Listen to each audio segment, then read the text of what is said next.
Weekend as the city roars. Tune in loud, turn up some more. Cincinnati show, it's time to play. Sports with strawberry ice today. 5:30 sharp, don't be late. TTV, the sports awaits. Strawberry ices on the mic, energy, it's good delight. Every touchdown, every goal. Feel the pulse, it's in your soul. Cincinnati heartbeats strong. Strawberry ice will lead the throng. Every touchdown, every goal. Feel the pulse that's in your soul. Cincinnati heartbeats strong. Strawberry ice will lead the throng. Feel the crowd, it's electric now. Shouting loud, they all know how. The CTV got what we crave. Sports with ice, it's waves and waves. Tigers strike and Bengals roar. Every game we want some more. Tune it in and feel the thrill. Strawberry ice, he's giving chills. 5:30 sharp, don't be late. TTV, the sports awaits. Strawberry ice, he's on the mic, energy, it's good delight.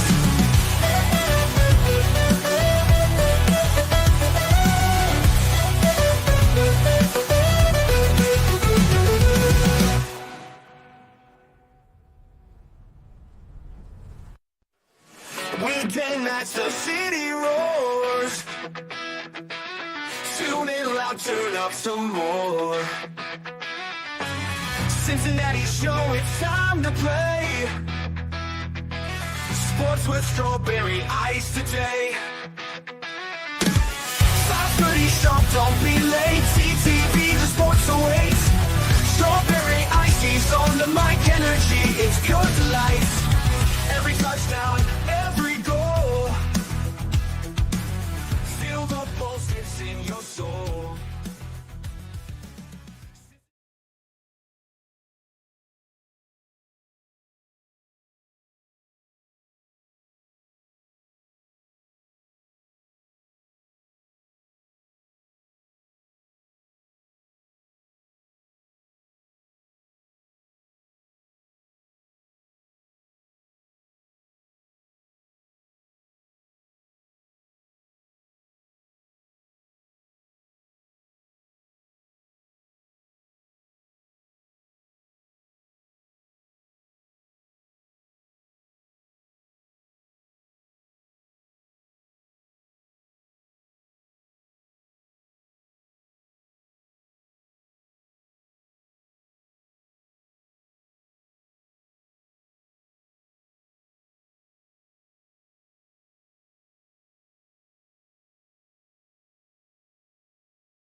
I don't know. That's plugged in, that's plugged in. I just put myself on with my thing not muted, so. Anybody here? Wait, something's coming on. Anyone hear anything? It's playing, it's the Can you hear microphone. me now?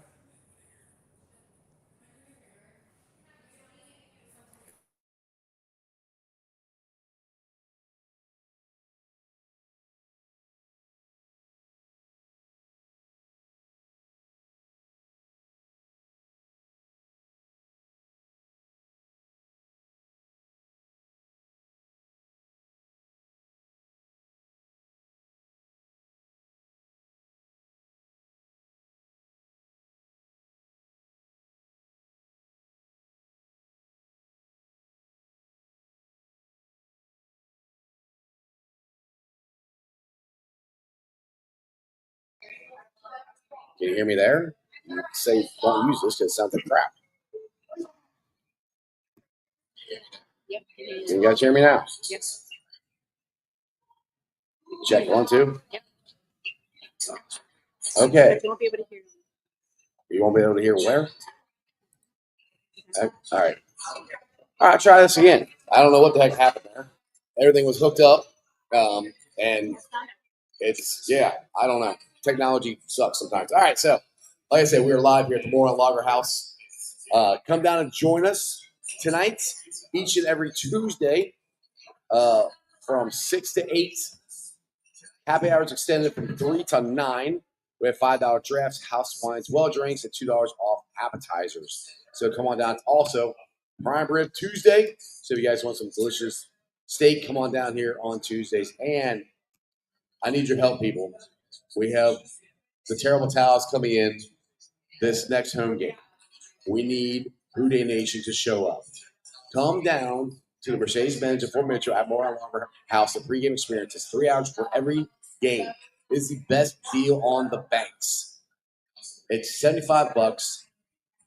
Open bar, open food buffet. It's a great experience. So come on down and enjoy the show. What is up to everybody in the chat now that you guys can hear me, which is a lot better. I got GB in there.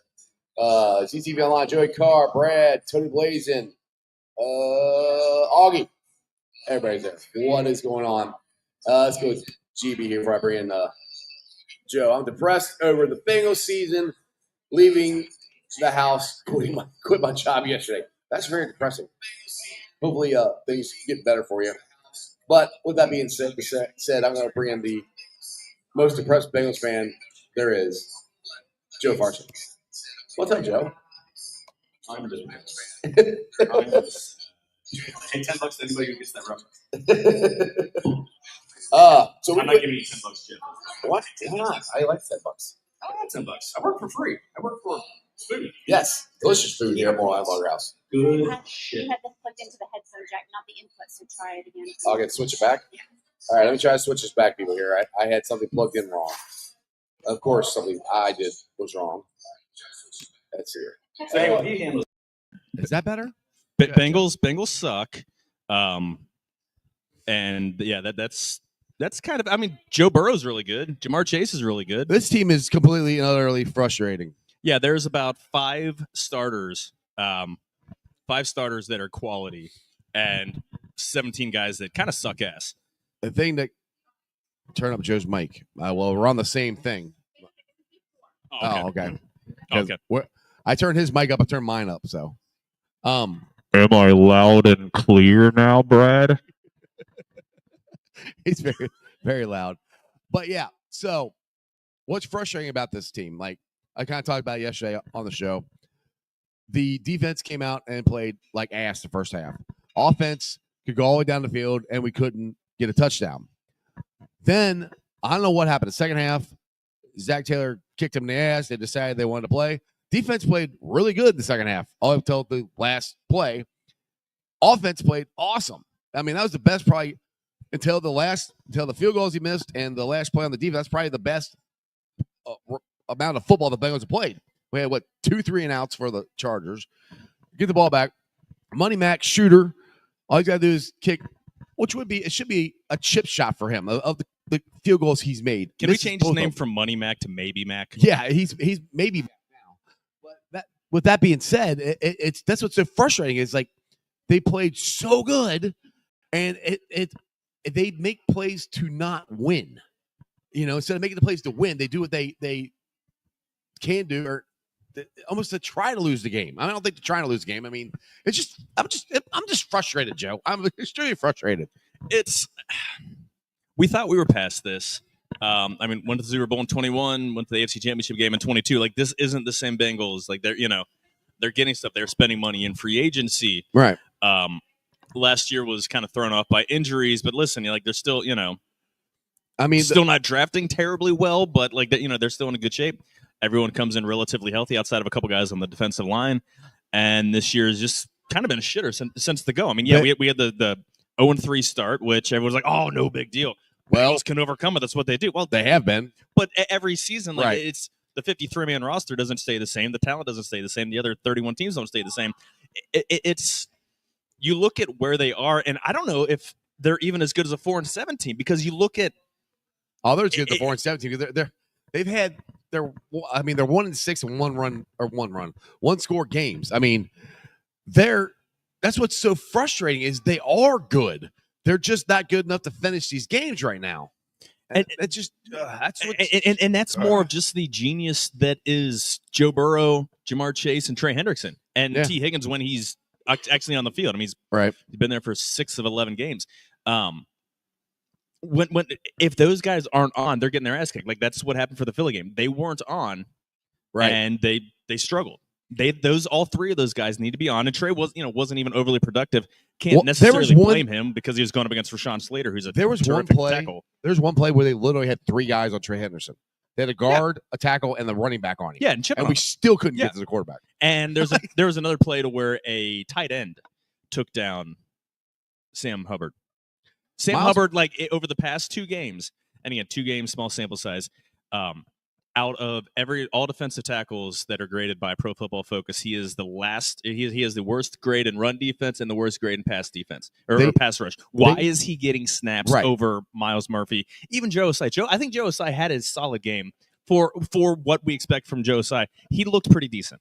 Yeah, I mean, I was saying that yesterday. That look, I love Sam Hubbard, but it's time to find out what Myles Murphy can do. I mean, I still don't think Myles Murphy still has not been the impact player we expected him to be. He hasn't gotten the chance. Which true, he hasn't got a chance. But even when he's got the chance, I guess he hasn't been there. And maybe it's what you're saying. He hasn't got a chance, which he hasn't. Let him get in the flow. I'm to the point where he needs to start. All right, let's just say we're not going to make the playoffs, which right now it doesn't look like we're going to. You got to start finding out what you have. Right. You got to find out what Myles Murphy can be. You got to find out, like your safety room, you're probably going to have to redo it again.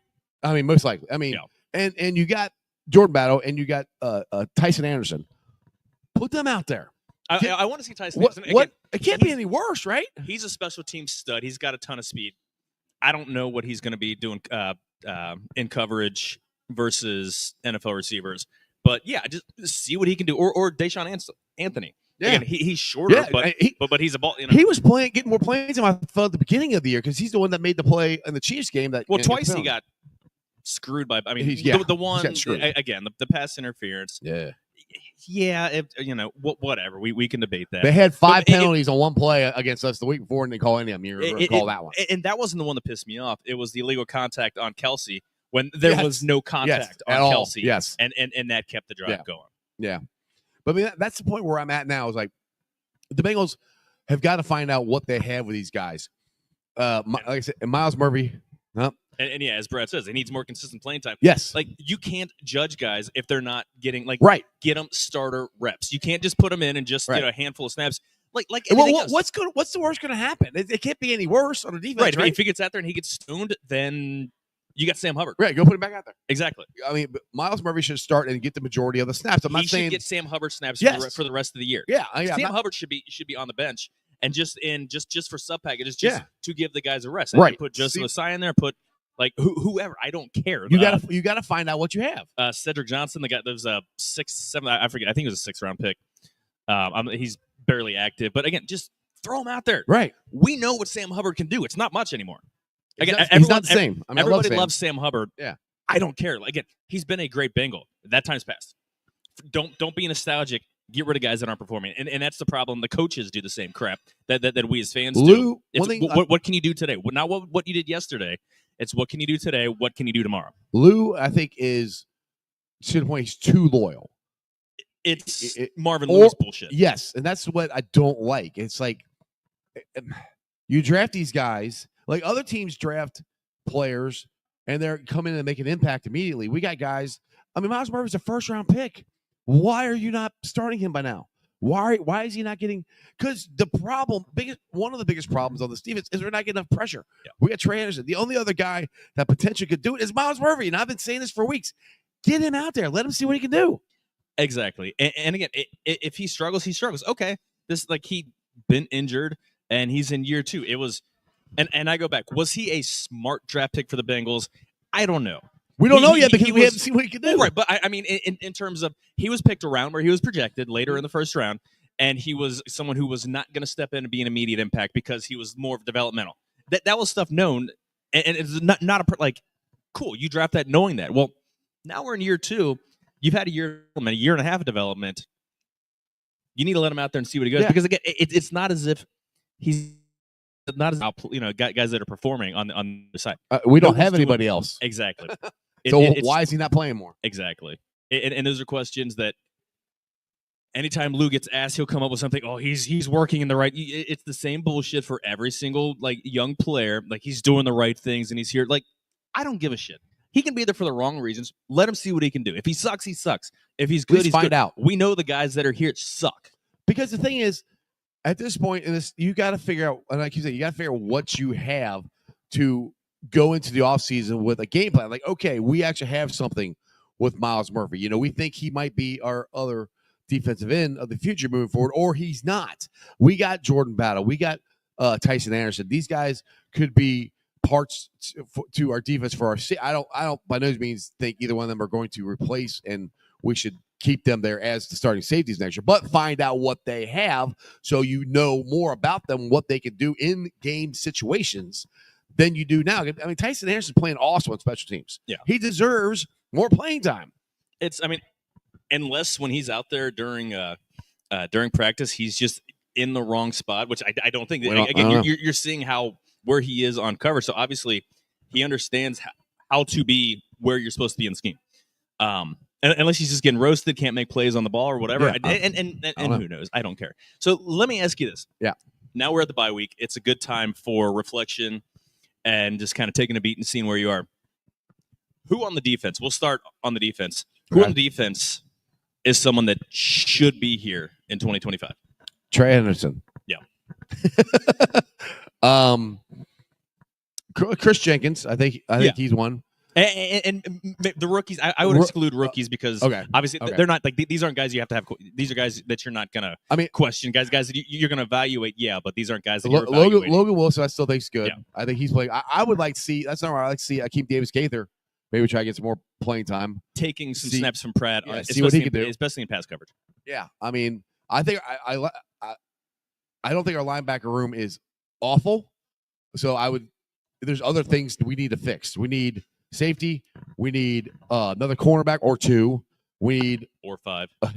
We need interior. We need a defensive end. I mean, there's a lot of stuff on this defense, and people are like, guys at work are like, oh, yeah, he says Logan's awful. That's not true. I'm sorry. Every conceivable measurement, PFF and everything, he's probably been the best defensive player in terms of being rounded. Yes. Obviously, Trey's the best pass rusher. He's second best pass rusher in the entire NFL right now.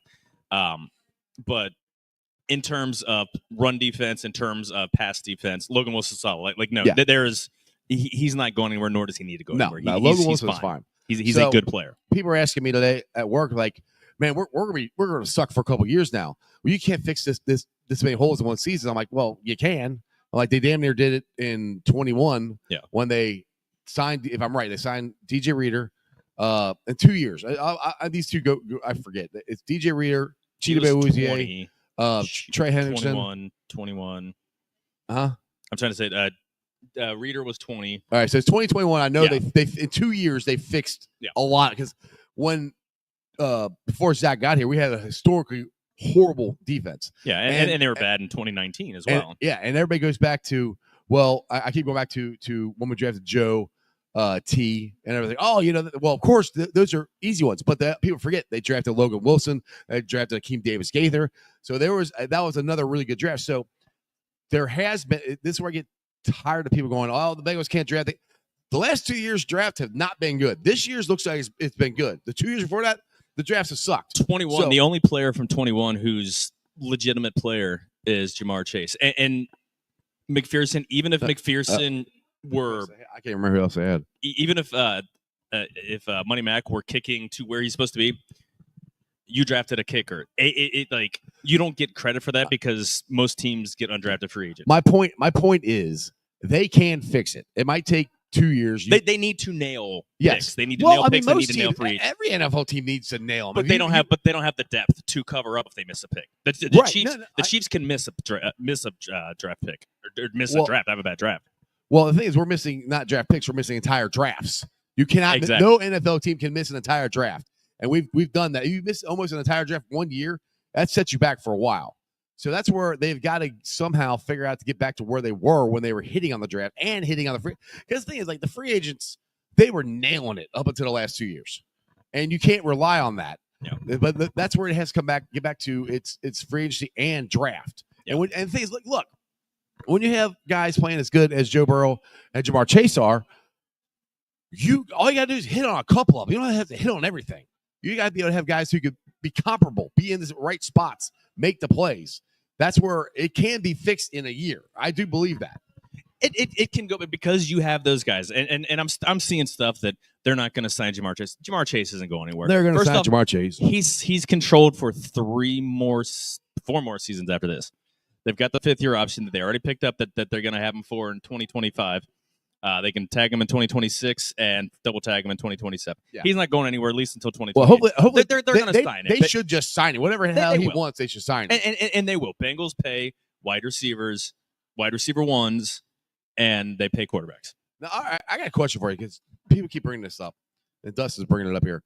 Belichick is a real opportunity. You're hiding in the forest if you can't control the dot. I don't know what he means by that. But Bill Belichick, do you actually think Bill Belichick will come here to the Bengals? He would if they were offered. But he's going to want control that the Bengals aren't going to offer. Right, that's what I'm saying. Yeah. He won't come because he wants to be the GM and the coach, and they're not going to do that. Yeah. So I love you guys, but everybody and I am not against getting Bill Belichick. That would be crazy not to want him.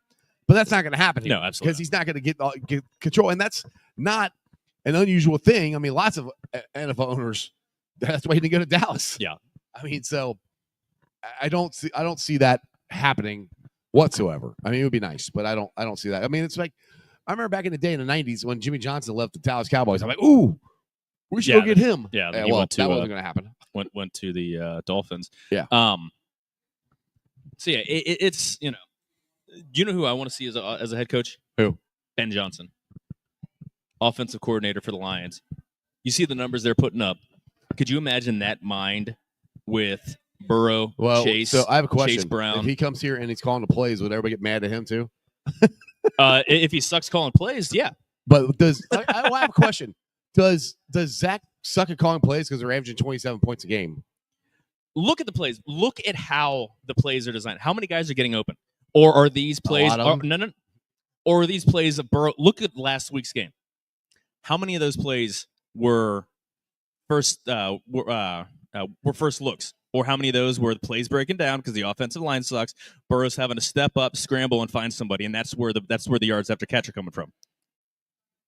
I don't know, but it's a lot. You look at Chase's yards after catch and everything. It's because plays are breaking down, right, scramble drills. What the plays are. A lot of the plays to Chase are short ones, and he breaks them. But there's a difference. That's the design of the play. There's a difference between hitting him on a quick slant or Burrow having to escape the pocket, step up, come towards the line of scrimmage, Chase break off his route. I mean, there was the touchdown. What about the weeks when Orlando Brown was in there and he wasn't getting hit and we were still putting up because it's the middle of the offensive. Actually, no. Now I know you're gonna look stuff up. Tell me I'm wrong, but I know at the beginning of the year when the offense was still playing good and Orlando Brown was in there, Joe Burrow was not getting hit nearly as much as I'm not saying now. every single play or every single touchdown right now. I mean, I'm not saying every single play, every single touchdown is a broken play. I just always get tired of everybody throwing it back.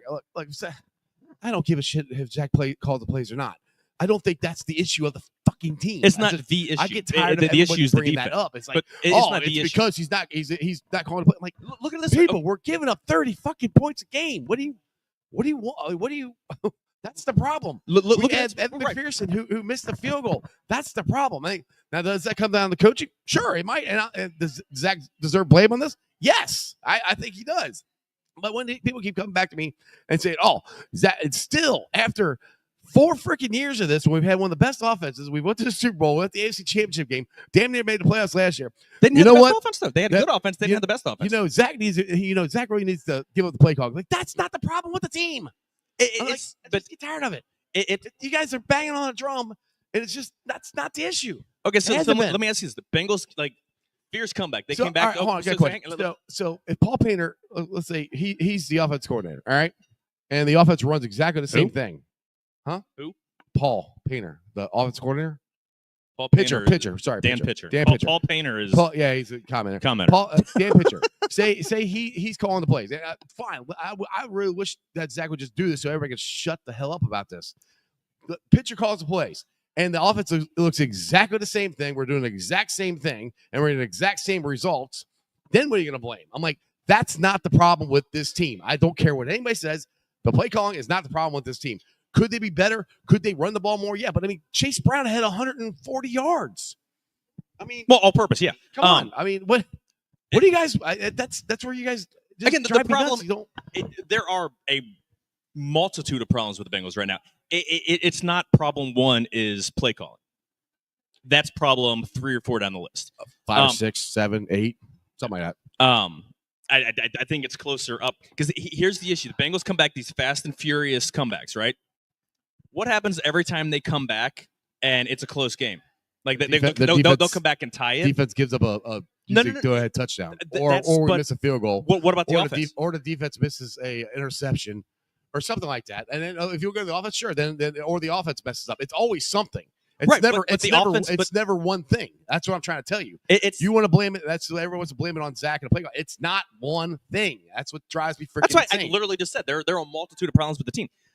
But I'm talking right now just specifically about the play calling and about the offense. And again, the offense has been top really 5, good. Top 5. Joe Burrow is having an MVP year. Jamar Chase is going to win the Triple Crown first time ever. So yeah, they're doing pretty good. Yeah, I mean the offense is like they're putting up pretty good numbers. They're the top 5 in terms of efficiency and pretty those good numbers. But the problem is, and when they get close in these games, when they get down, like the Ravens games, they were up all game. Then all of a sudden they turtled up, throwing an interception. The first one, but they turtled up, especially after that. Ended up punting and then doing run, and then missed the field goal. Again, you should have made the field goal. But you also shouldn't be playing for a field goal, for a 50-plus yard field goal, and do a run.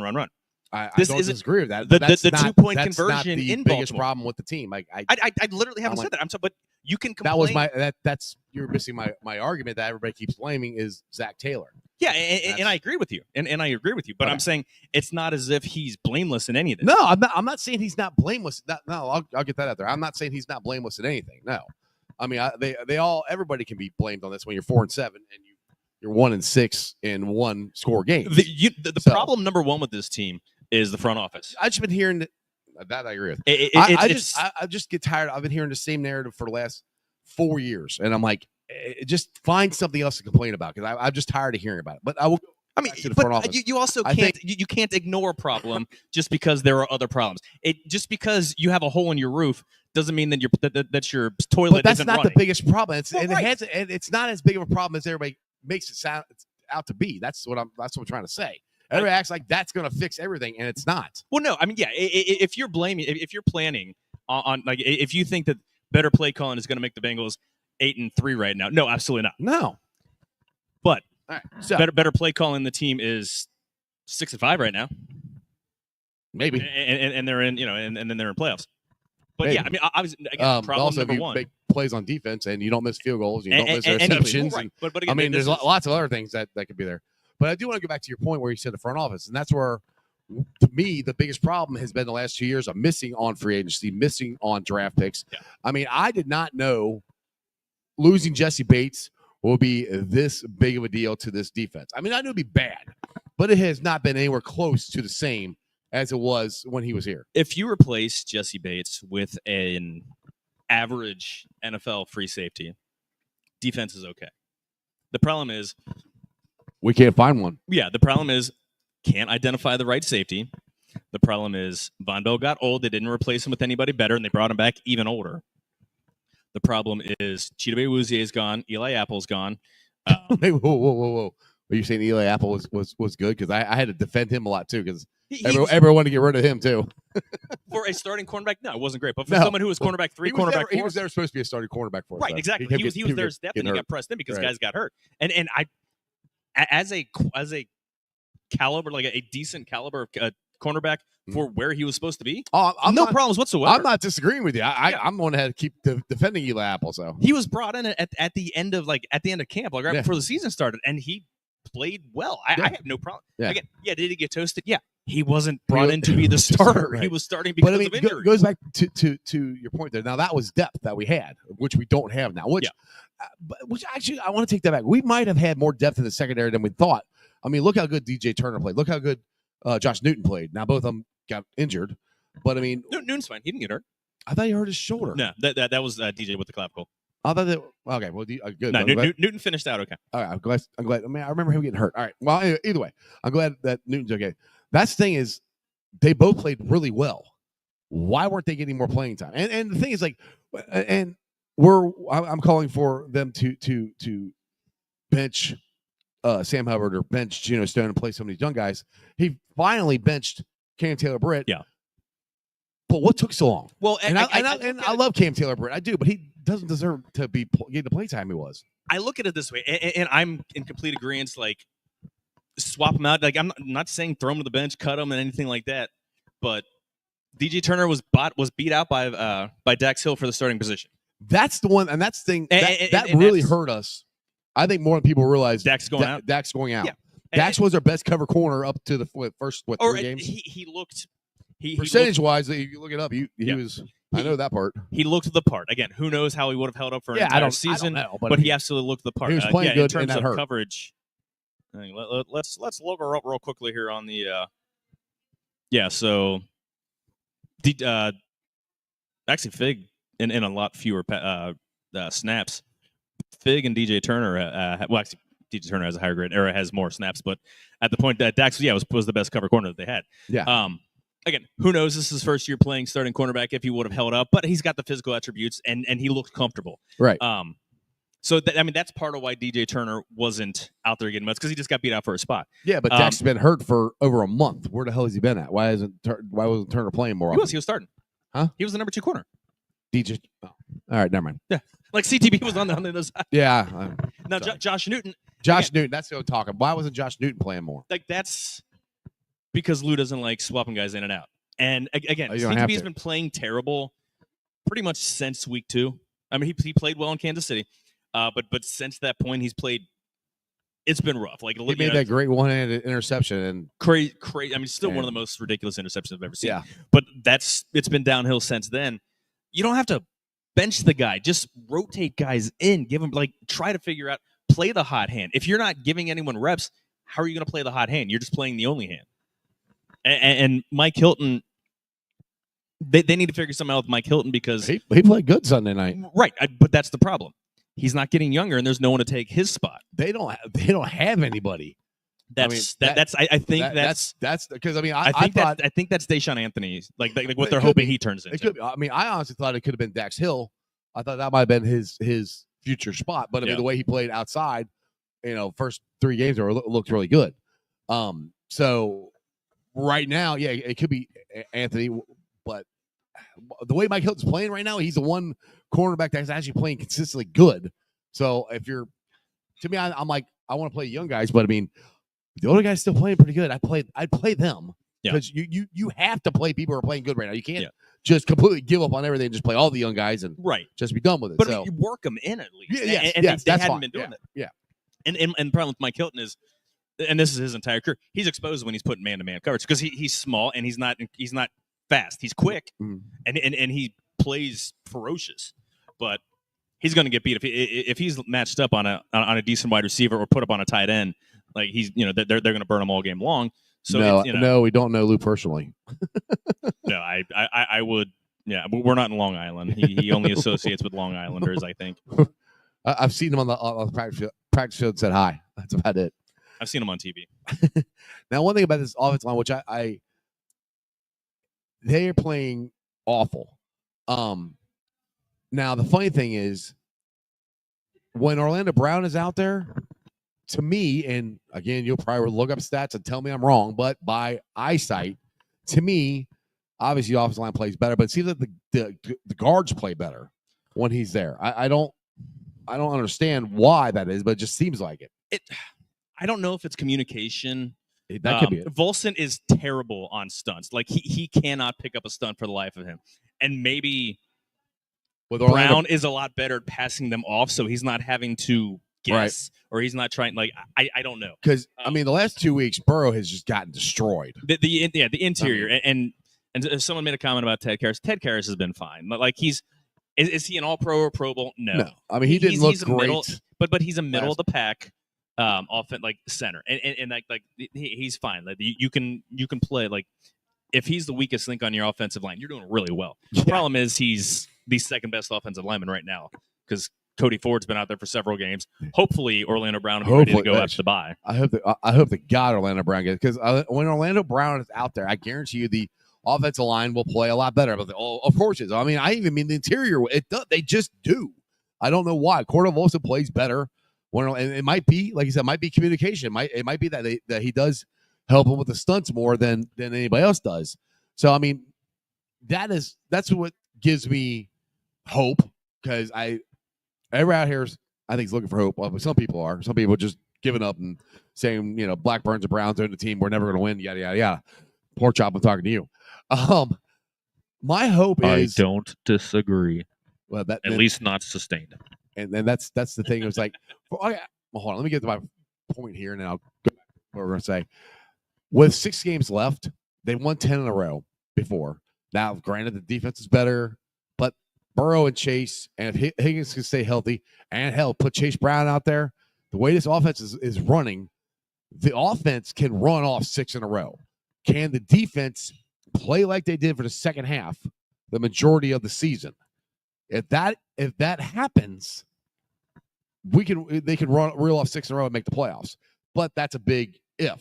But that's where it comes back to where it says I'm crazy, but I've seen them do it. They went against the Chargers and they held them. Now, the defense had played like that at the beginning of the game, and the Bengals offense did what it did. We would have won the game. That's where this defense, they got to figure out some kind of consistency because they figured something out the second half. Well, and a lot, you look at play calling. Greg Roman is a bad NFL offensive coordinator. Justin Herbert was throwing the ball all over the yard, and I get but our secondary Chargers sucks. So. The Chargers, right? The Chargers brought in Jim Harbaugh to bring in more power running team. They brought fullback, brought in a lot of more blocking style tight ends. Greg Roman decided that he's just going to keep running, try to just run the ball in the second half, and Bengals have actually. They've gotten a lot better at run defense. Our run defense has actually been the most consistent thing, which shocks me. Yeah, I was more worried about that than I was the passing. That's why the Bengals defense picked up because they were running the ball more. And DJ because they benched Cam Taylor-Britt, the secondary was holding up a little bit better. Fig Newton played great. He played really well. Did. DJ Turner was playing lights out. He had 3 pass breakups. Yeah, unfortunately, in he's 3 probably quarters until he's out for the done season for the year now. So like that's that was part of it. Yeah. And then because they switched their style, went to run more, and then they weren't able to get in a rhythm for the rest of the game when they started to pass the ball again. Now they won the game on a running play. Well, but they got chunk passing plays, right? And at that point, I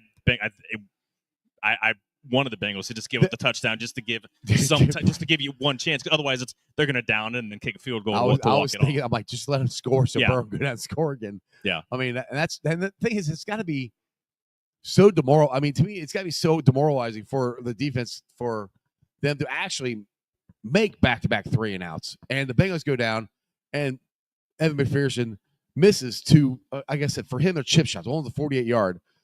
He should have made it. Yeah, he'll even tell you he should have made it. That's got to be demoralizing for the defense. Going, damn it, we actually did what we're supposed to do for once, and now this happens. It's just. But the one thing I will say about this team, and where people have said that the team is done with Zach, and they're all this stuff. If they're done with him, in my opinion, they would have quit. I don't get people saying that they're tuning him out. Yeah, the players are pissed. They're pissed because they're 4-7. They're not. I don't get the sense that they're pissed at Zach in the heat of the moment. Yeah, maybe. I'm sure they're frustrated. I'm sure they're not happy with where it is. Right. And maybe they don't trust him or respect him. I'm not. I have seeing no idea. That. I'm not right. I'm not seeing that on the sideline. These are guys. This to him like like David Shula got done. They were one Yeah. of the guys that were patting him on the head. You don't see that. So I don't. They're pissed because they're not used to losing like this. I mean, no, and they're 1-6 in one score games. I mean, we're pissed off. We're not even on the field. Of course, they're going to be pissed off. Hey, Dustin Craft with the $4.99 super chat. Not playing the young guys. It's like coaches don't even want to hear next year. It is a mind-boggling what happened to the young, fun coaches. I don't know. And Yeah, Zach was very aggressive when he first came here. He was very aggressive going for fourth downs at odd spots in the field, like he did that Sunday night. Right, but that's because they were forced to. But I mean, in terms of did he do it on the second drive of the game? but because they had to, like they because Second drive of the game they had to. they're knowing where this defense is. I'm trying to see where that was, when and where they went for fourth. Okay, I'll find it out. I'm here. sure you will. Yeah, Dustin, it is mind-boggling that they're not trying to play some of these guys because they did draft them, and we knew, especially this. I won't say we knew at the beginning of the year. I didn't know it, especially now the way the secondary is playing. You need these guys to step up, and you don't know what you have unless you play them. And especially the biggest one for me is Miles Murphy, because he was a first-round pick last year. I mean, they drafted him to take snaps away from Sam, eventually replace Sam. That's what they drafted him for. And why they refused to play him, or not, they are playing, but refused to give him more snaps and continue to run Sam out there, boggles my mind. I don't know. And the whole thing with the safety, because the safety room has been horrible. And we've been banging the drum for Jordan Battle all year. Now, he got more playing time in the Eagles game and he got burnt.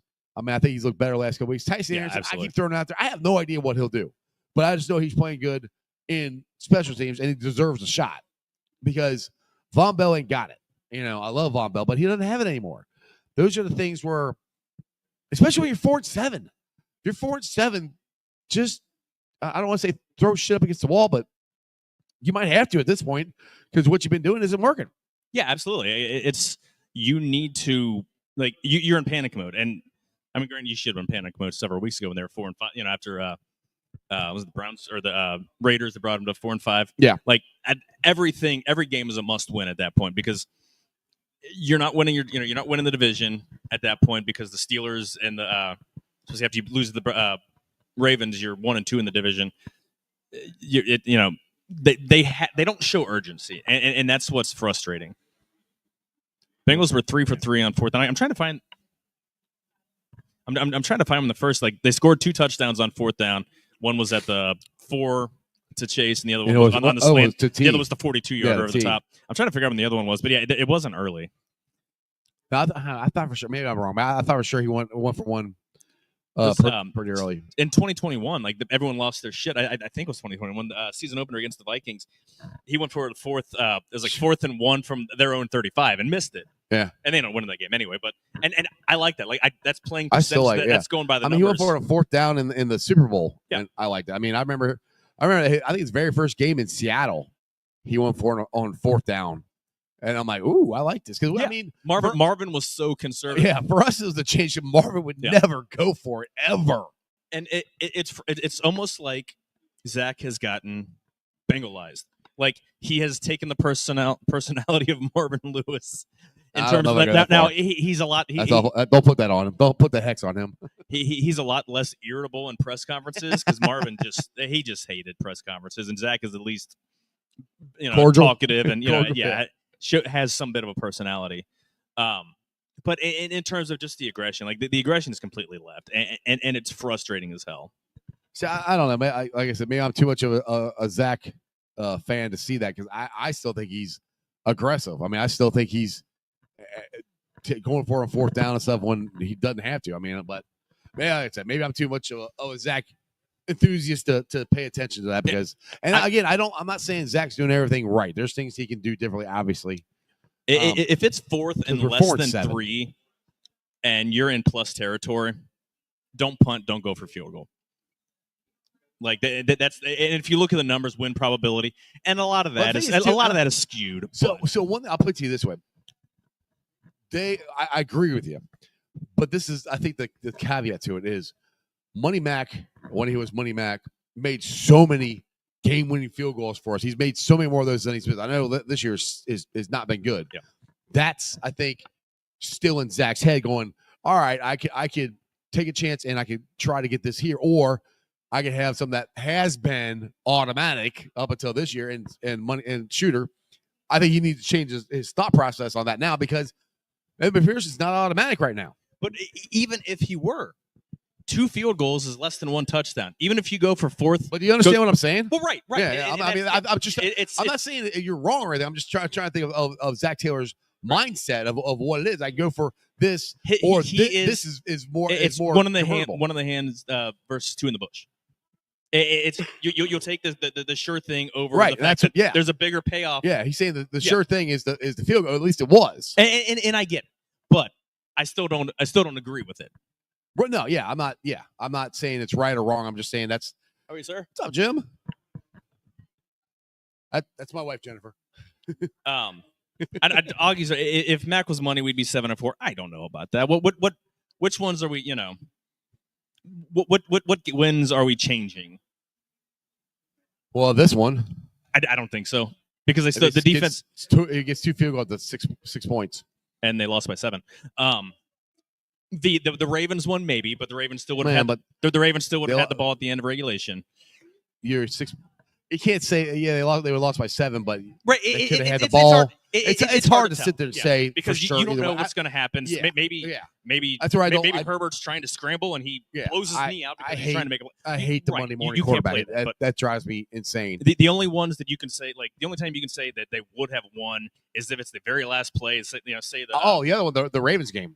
Did you mention that one? Yeah, he missed that the home game against the Ravens. But my point is, even if he makes it, Ravens had the ball with a chance to tie or take the lead. That would put us in overtime. Oh, that's right. That's right. That would kick us into overtime. That's right. But then that's overtime. Yeah, Bengals. Right, but I mean, do you know in the Bengals, that's different than losing 7. Right, but going to overtime isn't a win either. In the Bengals' 57 seasons, they've yet to score a touchdown in overtime, and it makes absolutely no sense. This year, history, they've never scored a touchdown in overtime. Really? Yeah, ever. Every game. I believe Jim Breech. The Bengals' all-time point scorer agrees with me. I mean, a lot, and I'm sure he kicked a handful of walk-off field goals. Sure. But the Bengals have never scored, never even fluked into a touchdown. It's the craziest thing. You can eat, Jim. You can eat first before you come on if you want. Yeah. Go ahead, eat. Or you can eat on camera. We don't care. So we do have a question. You got another kick left in you? All right, it's my pleasure to welcome to the stage the all-time points leader for the Cincinnati Bengals. He's none other than Jim Breech. Jimmy, how you doing, sir? Pleasure. Thank you. Oh, there, turned on. We went bye-bye. There you go. Doing well, thanks. Yeah, thanks for coming, man. Me. I'm glad you showed up on short notice because I was supposed to have somebody else I'm not going to name, and luckily you're able to show up for me, so I appreciate it, man. We're just sitting here talking kicking. So, how you've been known to make a game-winning kick from time to time? When you get into, or have you ever gotten into a slump or anything like Money Mac is right now? Anybody who's ever done it has gone through periods where they struggle. Justin Tucker, who's the best I've ever seen. Yeah, great. Is struggling right now. And has for most of this season. So it happens to everybody. So my question is, how do you? I mean, I assume probably more than almost any other position in football, kicking is all about rhythm. I mean, you have your steps, you line up, you understand where everything is. What is that? What do you go through when you go through a slump? It like snap, like if the snap and hold and everything are it's fine. It's probably similar to a golfer. You get off a little bit, you get a little quick, you come out of it, you hit it right. He's just drawing it to the left, to the right too much. You turn on it, you pull a little. So it's very similar to the golf swing. And like Bruce Coslet, for instance, he didn't know anything about kicking. So we would talk golf. That's how we talked about my kicking. When he saw something, it was something he related to the golf swing. And that makes a lot of sense. Yeah. And I know Evan, he'll get it. I mean, he's too good. That's that. Thank you. That's what I keep saying. Because there's people out there like, oh, Evan needs give his money back. Oh, they need to fire him. I'm like, do you guys remember his rookie year, the second year, he barely missed anything. Yeah, he's never missed in the playoffs. Right, Yeah. still hasn't missed in the playoffs. Right. I mean, I still take him over. Well, Justin Tucker's pretty good. I might want him, but there's not too many other guys I want to get rid of. I think one of the problems with kicking is it's out there for everybody to see, Yeah. and you only have a few opportunities. If you miss a couple, boy, it really stands out. Whereas there's guys missing blocks, missing receivers, or dropping passes, or a guy beating a defensive back or something, and all these things happen. But you have multiple chances during a game, so they have their opportunities. Whereas the kicking, you don't necessarily. Right. And sometimes you do have a bad game. I mean, everybody has them, unfortunately, and you just hope they don't come at a bad time. Right. Yeah, because I mean, he made all the other field goals in that game, except for the two that I won't say the two that counted the most, but probably the two most important ones. They just were when they were. You know, I mean, Yeah. the two others were shorter. These guys kick the ball so long these days and so high that it's very similar to golfers. They hit the ball like 9 miles. If you're a couple degrees off, that ball's going to end up somewhere you don't want it to be. Yeah, And kicking, if these guys are just a hair off, as much velocity as they have, as much height as they have, wind is probably a bigger factor. So there's things that go into. And what other job? I mean, his career, he's hit 81.6% of his kicks, and he's struggling, and it's frustrating as a fan to watch. And I'm watching the game, and he's missing. I'm like, oh, just get rid of him. He's just being a fan. He's a dumbass fan. I'm a smart fan. I don't say that, Jim. You're the emotions overthinking guy. But again, he's hit almost 82% of his kicks over his career, and that's one of those like only 82%.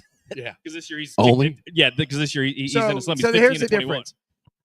He's at almost 82%. Yeah. When I played, if you were over 70% in a year, you were having a great year. right. And now, if you're hitting 70%, they're probably sending, unless you have a history, they're sending you on your way. Yeah, you're looking for a Unless job with the extenuating Battle Hawks. Extenuating circumstances, maybe, but for the most part, it's gone up by like 10% easily. Yeah, It's ridiculous how much of a science they have gotten this to. It really is. It really is. Like, it's everything. When you get into analytics, I mean, everything gets broken down today, and it's stuff we just had no clue was going on. Right. It wasn't available to us at the that many years So ago. how do you if they did have analytics back then, would you have been a guy you think that would have bought into it? I would have bought into body movement and see how I could get the most out of my swing. Make it more efficient. Because I had no soccer background. We kicked with a tee in college. When I went to the ground, I literally didn't know how to get the ball off the ground. I'd never done it. I hadn't played soccer. I didn't know how to get the ball higher. It was a struggle. And it wasn't until toward the end of my career I realized I needed this, because most of us bent over. We think you bend down a little bit to make the ball go up. Well, really what you need to do is stay pretty tall or not get a lot of body lean to have everything come together at the same point.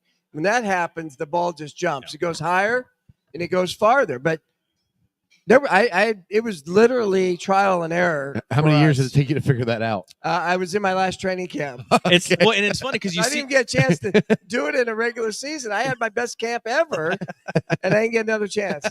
It's funny because you see kickers from the 70s, and they're almost bent over at the Oh, waist, and like it looks so funny. There's now. a lot of stuff that wasn't very pretty. Trying to figure it out. The straight on kick. I don't know how the heck they would just run and just that. Well, Tom if you Dempsey, think about it, I mean, just 63 yards. taking it back, and if a guy can bring it, But you straight couldn't through. get kicking very far. I wouldn't think. Well, Tom Dempsey had the See, record true, for true, years. But see, did you ever think about cutting some toes off and having the flat-toed shoe like he had?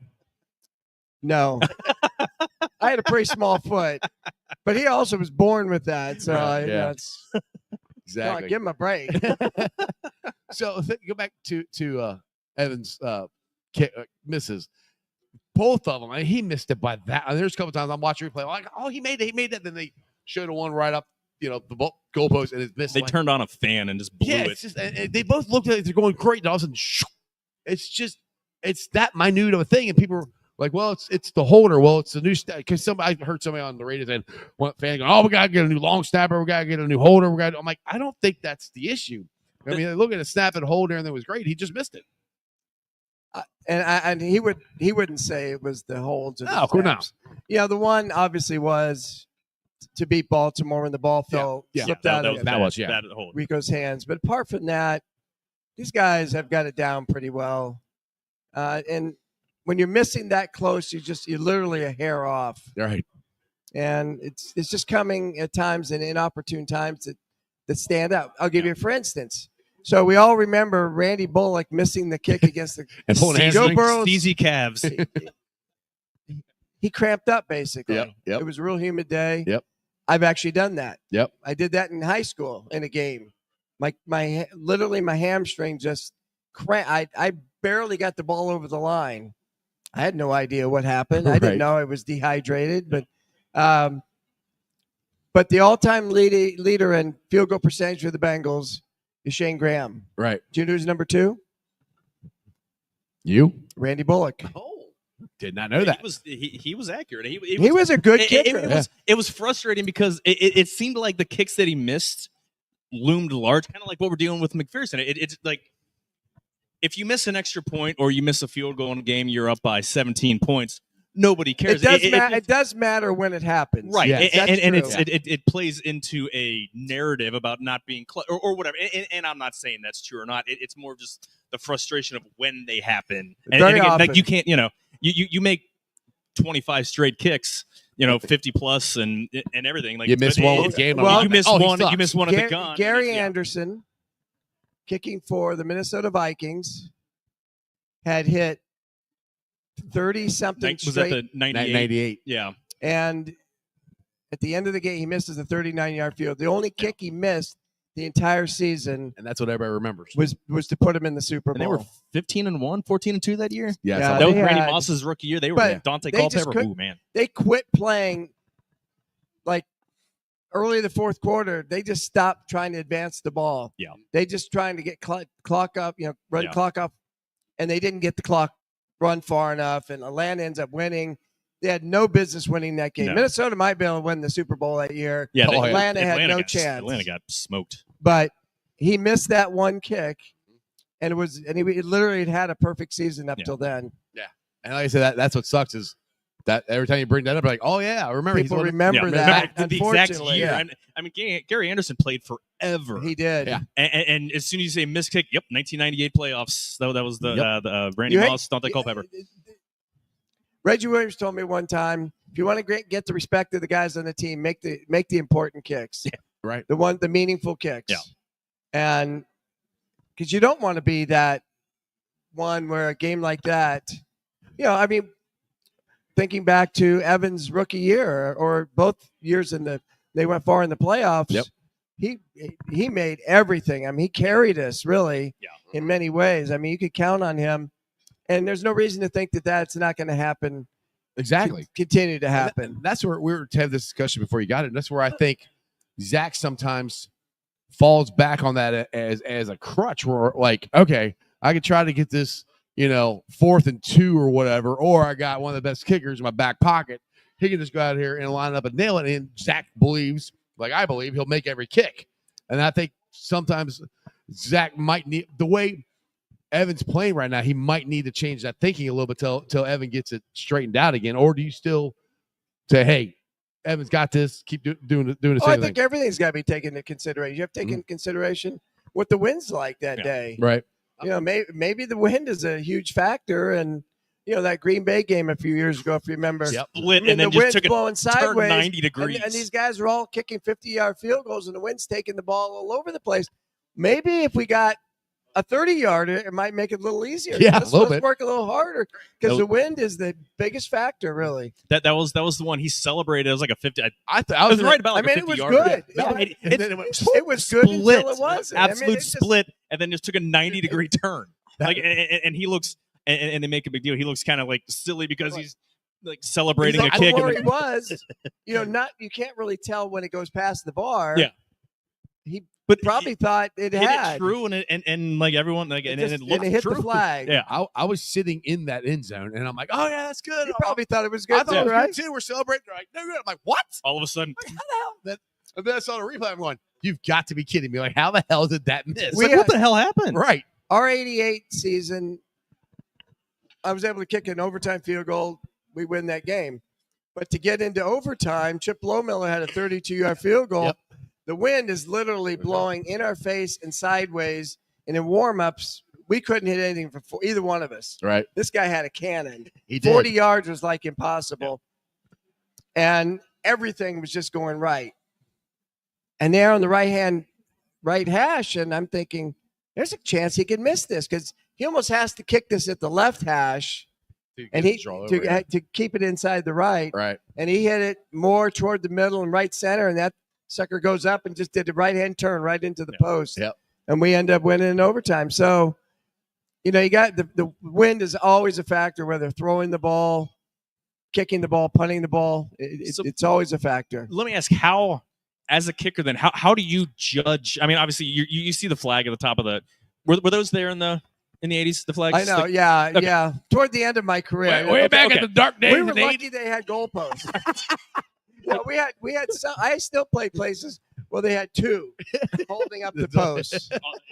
Yeah. It was a caveman up there holding it up. So how would you like? I mean, do you just do the golfer thing? You just pick the grass. I mean, unless you're playing a turf and you got nothing to pick that up. was the problem though. On AstroTurf, you didn't have that. Yeah. So how hard is it to gauge? I mean, obviously We try and spit in the air, and then I hit my holder, and he didn't appreciate that. So was that Turk Schoner probably? no, back I'm in the kidding. I didn't. What you would do typically, you don't give the up right away. Yeah. The few times I did it 3 times. 2 times the ball never moved, and I missed right outside the post. And then we did it in Cleveland one time with a 40-mile-an-hour wind blowing right.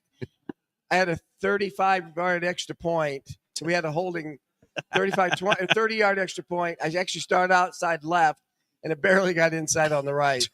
Just like shoo. That had to be a fun. I'd say fun, sarcastically fun place to kick in because right there on the lake and all the the place was cavernous. It was. I mean, you just breathe in it and it just whips around, and then by the time it gets to the top of the thing, it's a gut. However, and I hated kicking there, but I was like 18 for 19 there.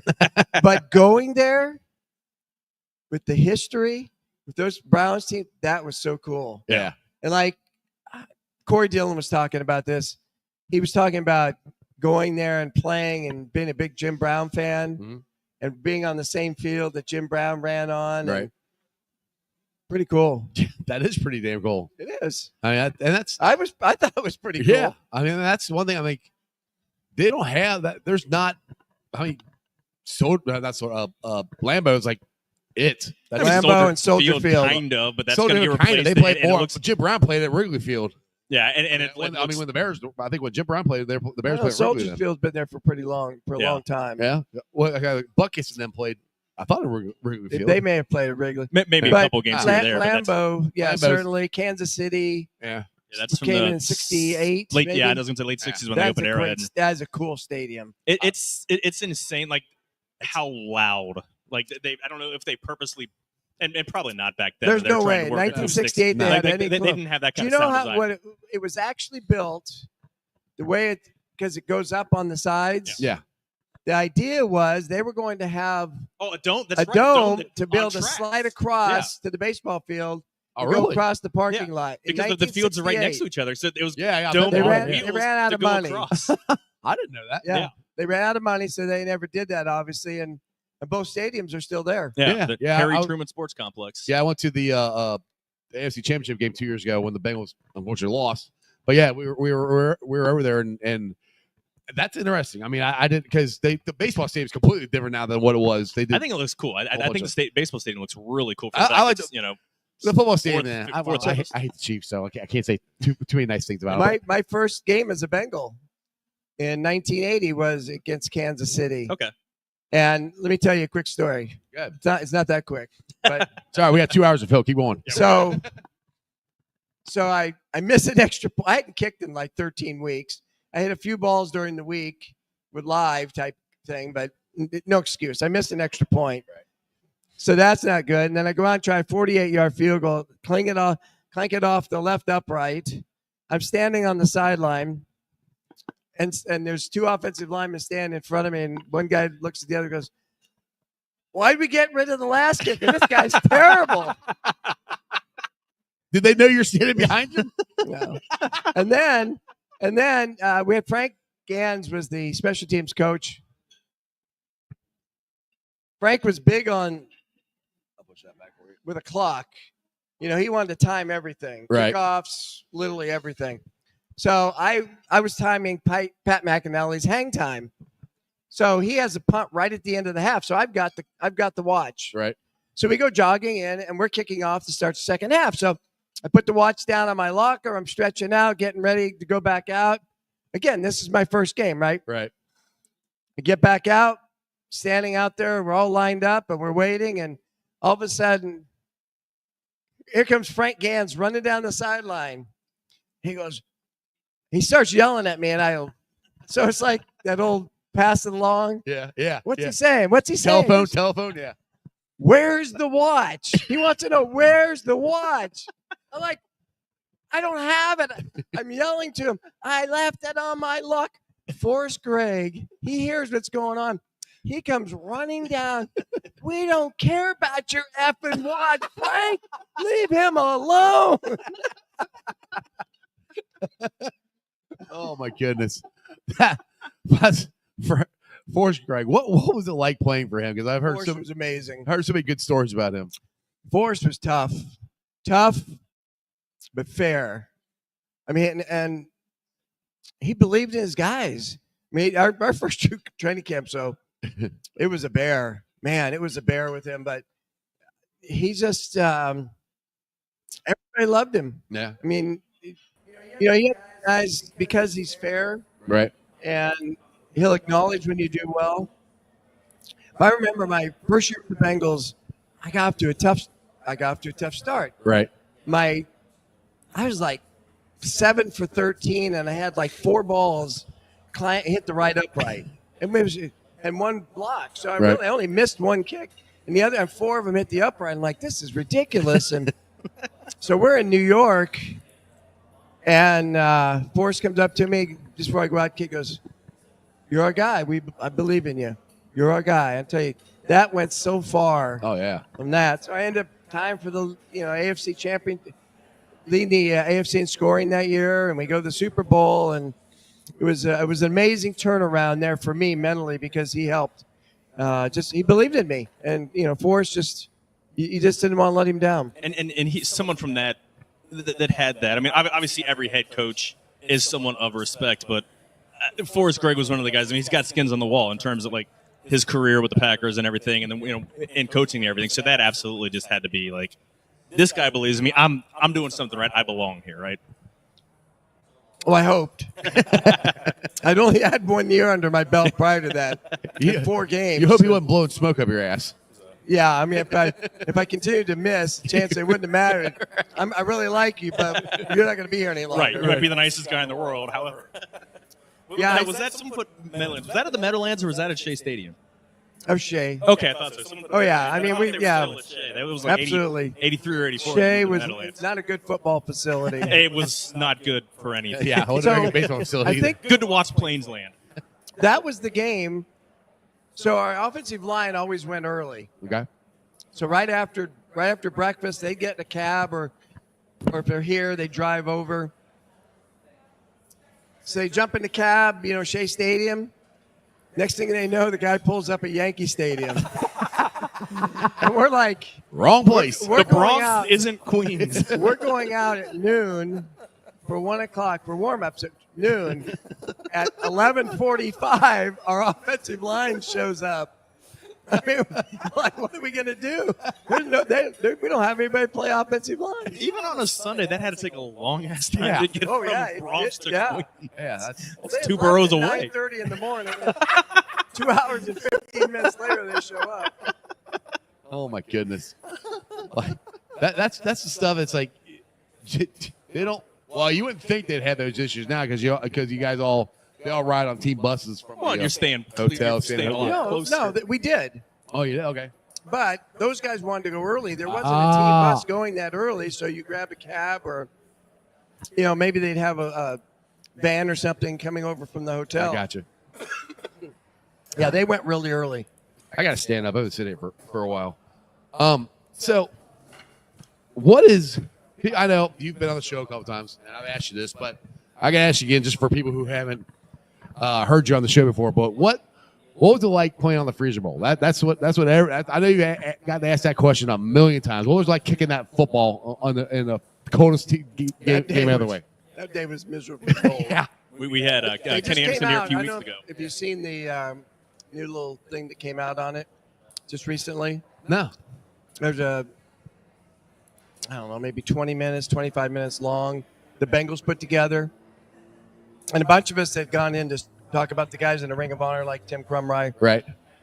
They asked us about the Freezer Bowl, and they kind of did a better documentary on that. Okay. Talked to Mike Brown. How did I Talked miss to that? Jeff Go check that Hobson. Come on. Where were you? Anthony and Lapham and Reggie Williams, ML Harris, myself. So look it up because it's pretty cool. They did a really nice job with it. So the morning of the game, I was rooming with Jack Thompson. I'd ridden out with Anthony Munoz. We waited. We wanted to watch the Miami-San Diego game. Right. Okay. Because it was an unbelievable game. We didn't That want was to a leave. Kellen Winslow game. Yes. Game, wasn't it? Yeah. We didn't want to leave, and they went into overtime. I mean, this game went on and on forever. So we finally had to get in the car and we drive out. But Anthony goes in early, and the guys he's riding with, they're riding with him. We go early. So Jack and I are going 2 hours before the game. We walk out there, and I would say half of the cars are not starting. Right. Anybody had a diesel car, it would not start. And diesel was really popular right then. Jack had a diesel. So we're scrambling. So some of the guys... He's Hawaiian, so that would have been a huge punch in the face for him. So a lot of the guys took the shuttles. Whoever can get a shuttle, they took them down. But Right. a lot of the guys that already left, like the offensive line, took a shuttle or probably a couple shuttles. So there wasn't anything right then available. So we're scrambling around just anywhere you can go. We talked to a server, and did you drive here this morning? She says, yeah. Can you take us down to the stadium? So it was Jack and me, and I can't think of who else. There's one other guy with us. So we pile in her Camaro. A Camaro? All of you? Wow. Yes. Tight squeeze. Yeah, a little bit. So we're driving, and Jack says, can you go a little bit faster? He goes, I don't want to get a ticket. He goes, look, if we're late, it's going to cost us. So she pulls over. They switch spots. Jack gets on. He gets us down there. Didn't get a ticket. We make it like 5 minutes to 11. Right. Just make it in time. And I'm sure Forrest wouldn't, in that case, he wouldn't have said anything. But we were not going to let that go. You knew everyone was struggling to get there, so. We didn't want it, not in the AFC Championship game. Right. So really, we get in there, and everybody's thinking, what are you going to wear? Because during the week, it started to get colder, but we're wearing, long johns and sweatshirts and stuff. That's okay for practice. Right. You're not wearing it in the game because you can't really run. Can't move, yeah. And they didn't have all the good stuff you have today where it's, like part of your body. Right. So we're cutting things off so we can taping our ear holes. I got some stuff cut off. So it came up all over my face, and all of a sudden Tom Gray comes with these 2 boxes, big old boxes. TG, what do you have in there? Pantyhose. Pantyhose. So I know I wore 2 pair of pantyhose. Hey, if it keeps you warm, I don't think you guys care. I didn't care. The problem was, and maybe your wife would know, that they're slippery. The feet are slippery. I tried that with my shoe. I couldn't wear them, so I had to cut the feet out. But I wore 2 pair. I didn't care. The game was more important. Oh, yeah.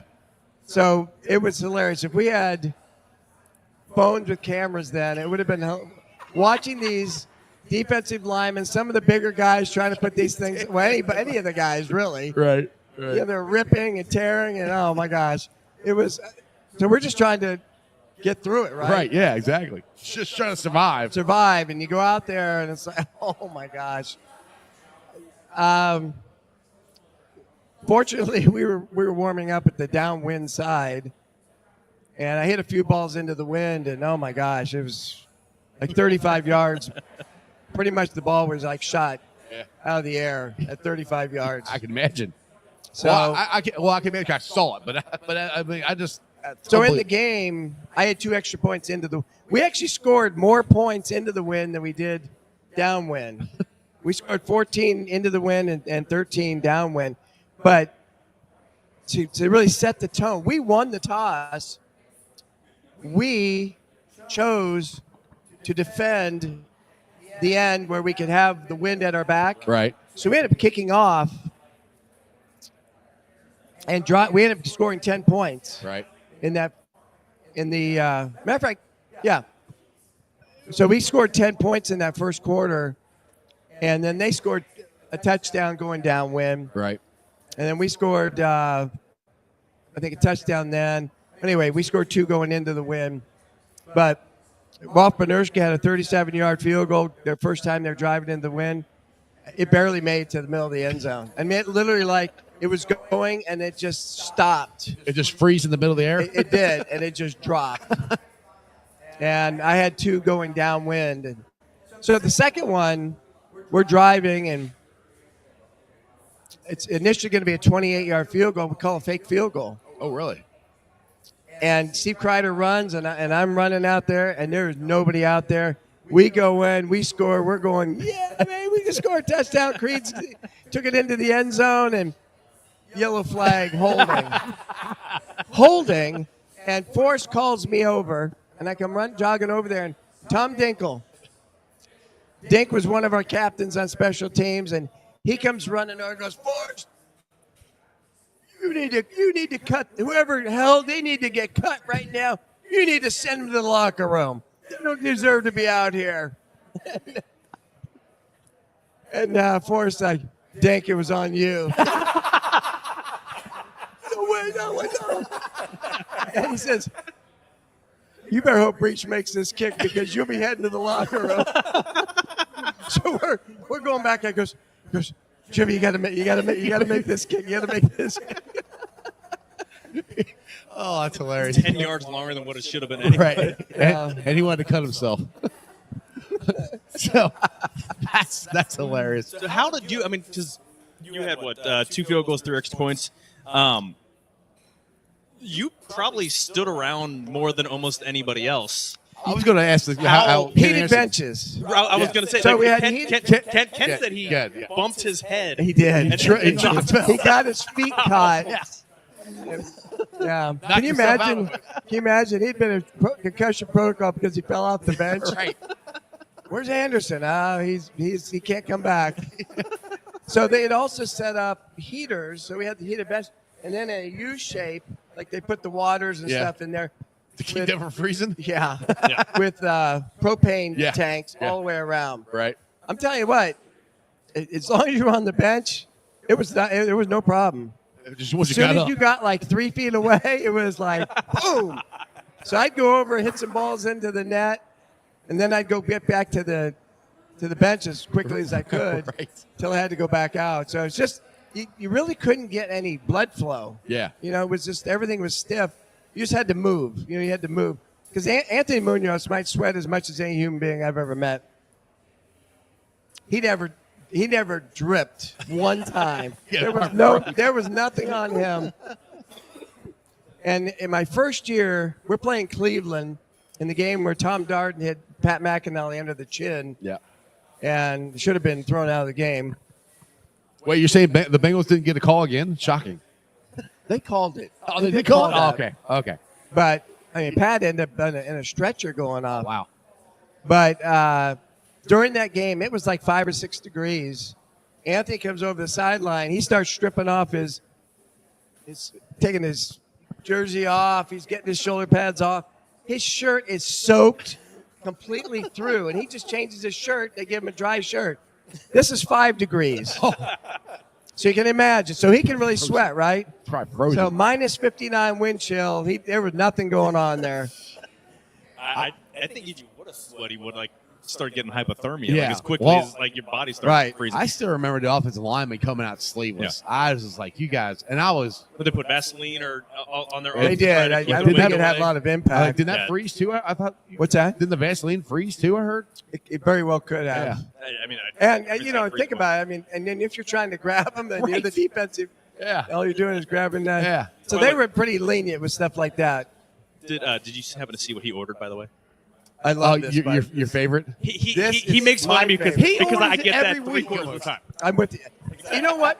You go somewhere, you have something you love, He's yeah. and then Yeah. you go try something and you're disappointed. Yeah. I just spent the money on something I am disappointed in getting when I know there's something here I Right. absolutely love. And I went away. I didn't want a full sandwich today, so I got like an appetizer. I was like, what, would you change? Like, I'm allowed to have something different. What- but what- I know it's fantastic. What do I usually always order? The buffalo or the bison? Yeah, the bison egg roll. Yeah. I do the same thing. I order the bison egg rolls here. They are freaking delicious. I mean, there's all kinds of stuff here that's really good, but I just give him crap. I mean, I'm the same way. If I go somewhere like, God love my wife. We'll go to McDonald's and we'll try to order something. I used to always get the same thing. You know, I'll get a Big Mac fry or get 2 double hamburgers or whatever. It's one of those two. We'll pull up to the drive-thru and I'll spit out what I want. The kids be like, we want this, and then my wife is like, what do you want? Like, it's been the same menu for 50 freaking years. How do you know what you want? And we'll sit there for, it seems like 10 minutes. Is that all for your order, sir? No, hold on. She's still making decisions. That's why you order ahead on the app, and, Well, and yeah. you pick it yourself, Ow. and then okay, I'm number okay, so and then the problem solved. That's I ordered already. Sorry, you don't get a selection. Right. So you know when you know a menu, like you go through Chick-fil-A. Yeah. Oh, They don't even you don't get anywhere near the menu. Yeah. But you know what you want already, Exactly. right? Yeah. And there's nothing wrong with that. I just gotta give him crap. but about it. I branch out more You than do. you do. I That is I true. get the You do. burgers. I get the Reuben's really good. Like everything's I got the fantastic. Reuben. I got the Reuben 2 weeks ago. That was. That's right, Yeah. but you copied off me because I got the Reuben. I did because I. But tried something. next week I will be going back to my Go back rib to- grilled cheese. Go back to your roots. Exactly. Although you got to get the ranch for the fries. 'Cause Yes. The Yes. ranch is The ranch with house-made ranch is dynamite. Delicious. So you get food and football here. Can't get much better.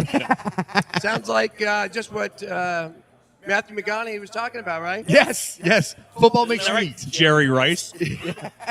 What are you eating, Jerry, what are you eating? Rice. Really? That commercial cracks me up.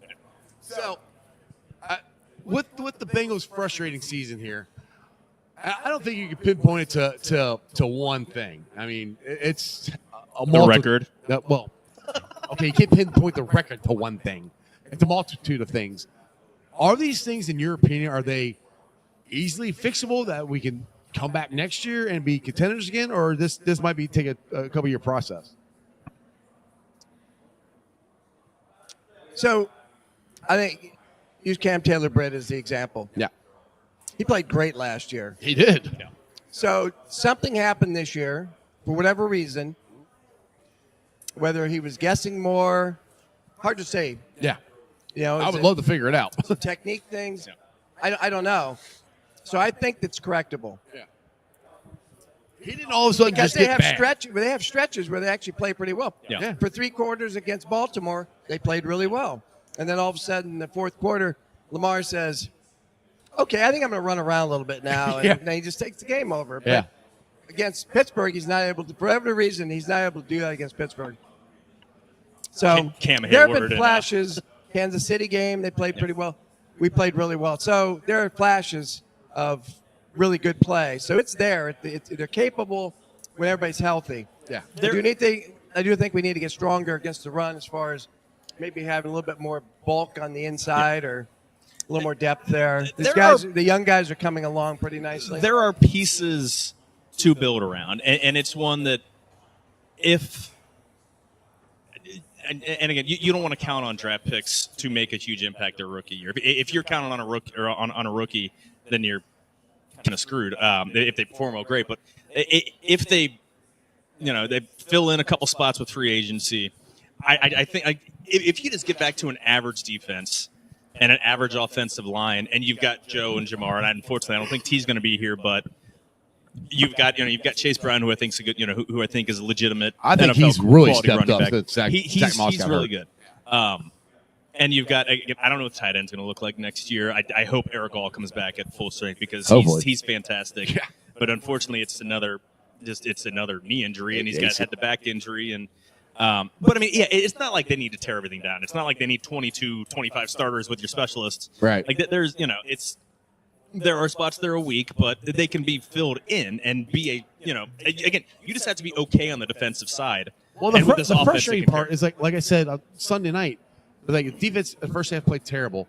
Second half coming out, they played awesome. I mean, we had back-to-back 3-and-outs. They didn't. The only time the Chargers scored in the second half was the last touchdown. That's it. They didn't score the entire second half. Other than that, you need a napkin? There, I got you. That's the frustrating part is we've seen them do it this year for stretches. It's just it hasn't been consistent. It's like it's for some reason it like you said, like Lamar Jackson decided like, all right, I'm gonna run around and go make a play. It's like the Bengals for some reason when it comes down to crunch time, for some reason something happens. We miss a field goal, we miss an interception, we miss a tackle, we don't score a touchdown instead of a field goal. It's always something. Got to be mentally tough. Is it guys just tensing up? I mean, you can't blame. And again, you can't blame coaching for when they're in the right spot for 10 plays in a row. Then all of a sudden the 11th play, they're missing tackles or taking piss poor. I don't think it's it's anything about guys tensing up because you're just playing in the game, right? Yeah. Right. What I think is some guys raising their level of play. Some guys have it. Matthew Stafford is unbelievable closing games out. Yeah. 40, almost 50 something come from behind, whatever. Right. And so you have to have a few guys on your team doing that, right? And if the other team has a couple guys raising their level, and all of a sudden, like Joe doesn't have time to throw because some guy just played out of his mind, those become issues. So the problem is they're going to have to figure out when they get Chase signed, it's a lot of money going to two guys. It won't be next year, but it'll be the year after where everything kicks in. Yeah. And Kansas City really is the template. Yeah. Because they won a Super Bowl with almost all defensive backs who were first or second year. Yeah. Yep.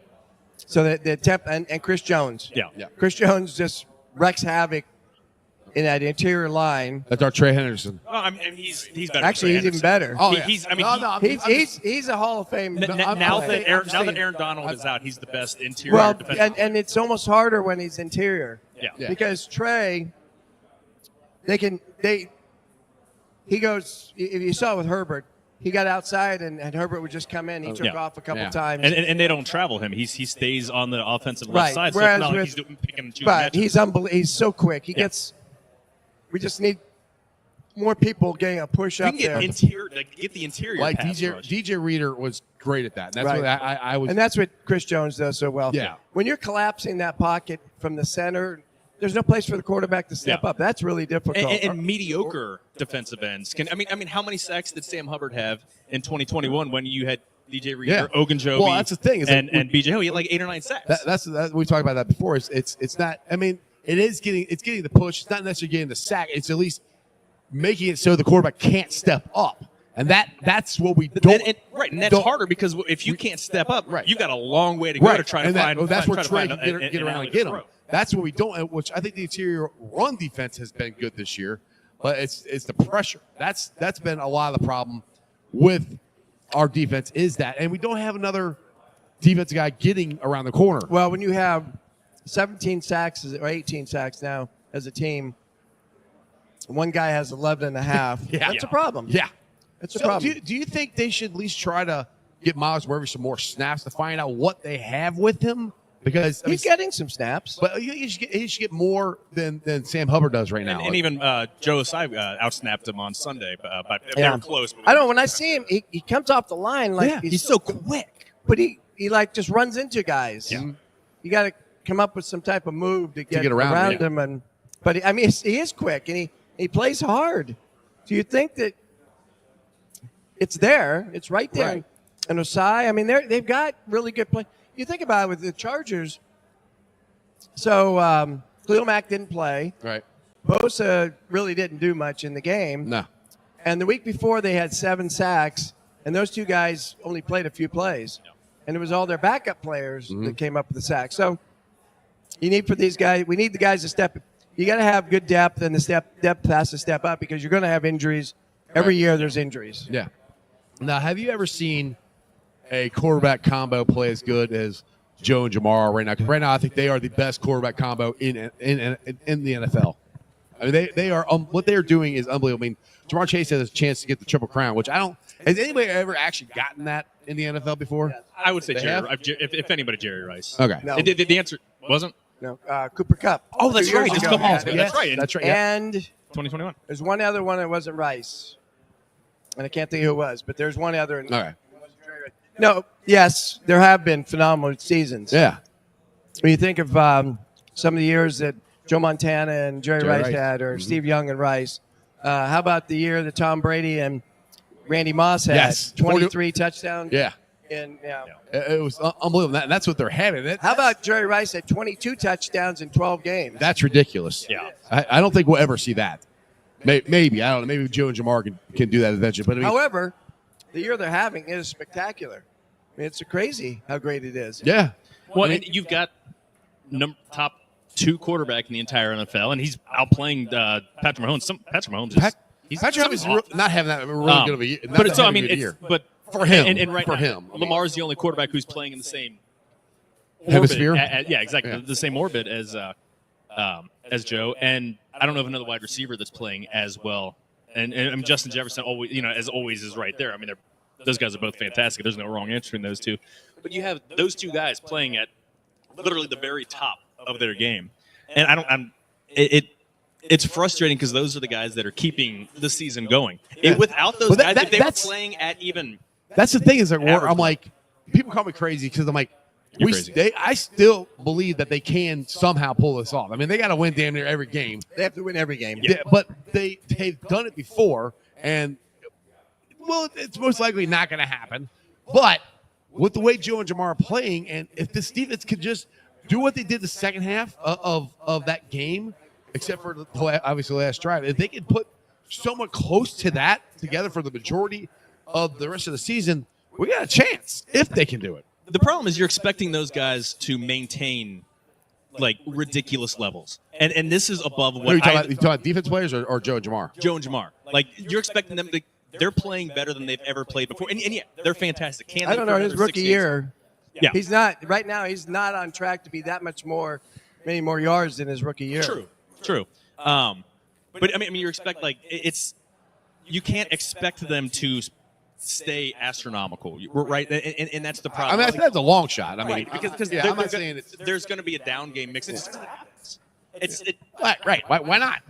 I would love for it to happen, but we'll say that. I mean, they've got 2 games against the Steelers. Steelers defense is phenomenal.